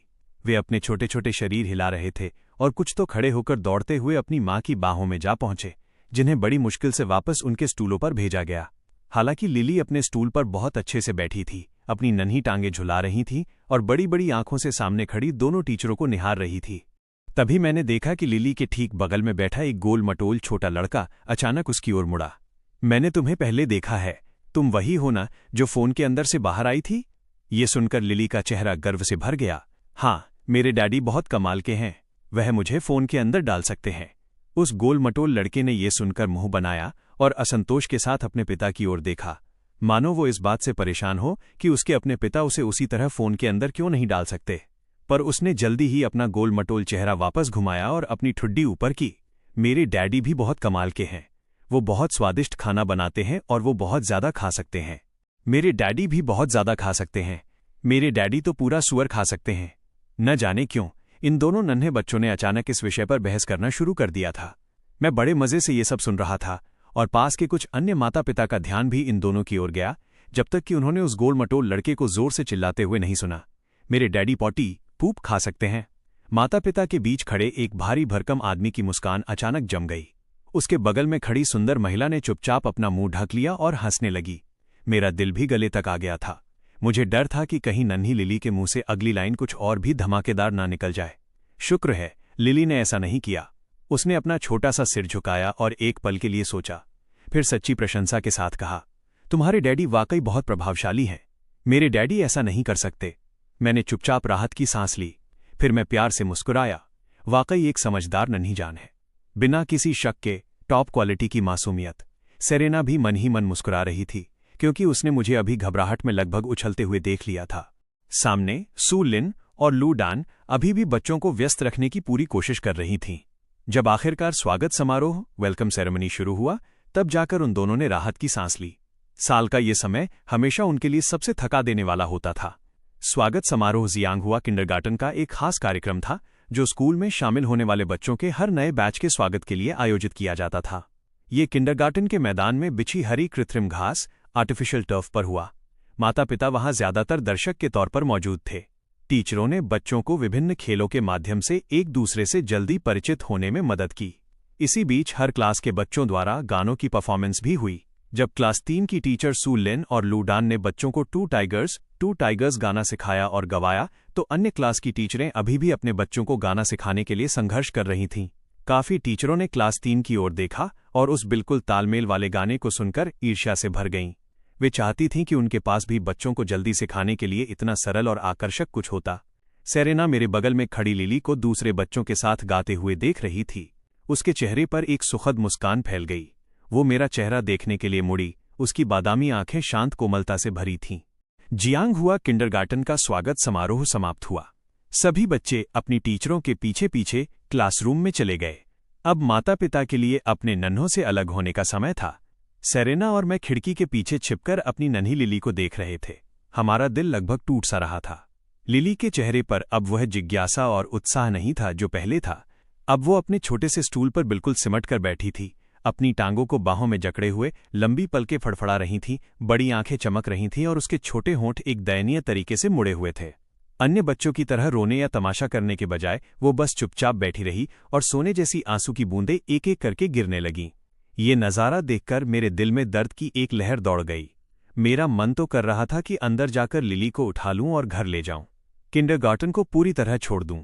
मेरे बगल में खड़ी सेरेना ने धीरे से मेरी आस्तीन खींची। मैं उसकी तरफ मुड़ा। सेरेना का सिर झुका हुआ था और उसकी कोमल आवाज में एक शांत दृढ़ता थी। चलो चलें, हर बच्चे को इस पल से गुजरना पड़ता है। मैं एक पल के लिए शांत रहा और अंत में सिर हिला दिया। मैंने क्लासरूम में लिली को आखिरी बार देखा, फिर सेरेना का हाथ थामा और किंडरगार्टन के प्रवेश द्वार की ओर चल दिया। धूप थोड़ी तेज थी, मेरा मूड बहुत अच्छा नहीं था। लिली को दुखी देखने की अनिच्छा तो एक हिस्सा थी, लेकिन सबसे महत्वपूर्ण बात यह थी कि नन्ही लिली को देखकर मुझे समय के पार एक छोटी बच्ची के रूप में सेरेना की परछाई दिखाई दे रही थी। जब सेरेना छोटी रही होगी तो वो निश्चित रूप से अभी की लिली से भी ज्यादा दुखी रही होगी। पास में कोई परिवार नहीं, एक नन्ही सी बच्ची चुपचाप बिना रोए या हंगामा किए अकेले छोटे स्टूल पर बैठी हुई। चाहे वो कितनी भी दुखी क्यों न हो, वो बस अपने होंठ भींच सकती थी, क्योंकि उसके पास जाने के लिए कोई जगह नहीं थी। लिली के पास न केवल सेरेना की आंखें थीं, बल्कि उसका स्वभाव भी सेरेना से मिलता जुलता था। छोटी सी बात से पूरी तस्वीर समझना, यही बात मुझे तकलीफ दे रही थी। बचपन में सेरेना का स्वभाव लिली से भी ज्यादा सीधा, वेल बिहेव्ड रहा होगा, या यूं कहें कि सीधा होने से ज्यादा वह दूसरों के हाव भाव भांपती रही होगी, आज्ञाकारी बनने की पूरी कोशिश करती रही होगी, ताकि बड़ी होने पर वो और भी ज्यादा सौम्य और कोमल दिखे। हमेशा दूसरों की बात मानती हुई, अपने रास्ते में आने वाली हर चीज को बिना किसी विरोध के स्वीकार करती हुई, बिल्कुल पिछली बार की तरह। यहां तक कि मेरे प्रति उसका प्यार भी इतनी सावधानी और झिझक के साथ व्यक्त किया गया था कि वो उस प्यार को जताने के लिए खुद को पूरी तरह समर्पित कर देना चाहती थी। उस पल मैंने अपने दिल में एक गहरा और भारी दर्द महसूस किया। मैं उसे वैसा नहीं देखना चाहता था। मैं चाहता था कि वो और आज़ादी से जिए, अपने प्रति और ईमानदार रहे। मैं चाहता था कि जब उसका रोने का मन हो तो वो रोए, जब हंगामा करने का मन हो तो हंगामा करे, और जो मन में आए वो जो कहना चाहती थी, पर मुझे नहीं पता था कि इसे मुमकिन कैसे करूं। मैं बस उसका हाथ थाम सकता था। घर पहुंचने के बाद हम दोनों का ही मन बहुत अच्छा नहीं था। मैंने माहौल को हल्का करने की उम्मीद में टीवी चालू किया और रैंडम तरीके से कोई एंटरटेनमेंट प्रोग्राम लगा दिया। सेरेना पास ही सिमट कर बैठी अपने फोन पर किसी को मैसेज कर रही थी। टीवी पर चल रहा प्रोग्राम काफी औसत दर्जे का था। मैंने 2 बार उस पर नजर डाली और फिर दिलचस्पी खो दी।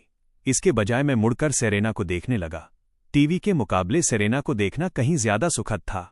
लगभग 2 महीने की सही देखभाल के बाद जब मैं पहली बार यहां आया था, उसकी तुलना में अब सेरेना काफी बेहतर फुलर दिख रही थी।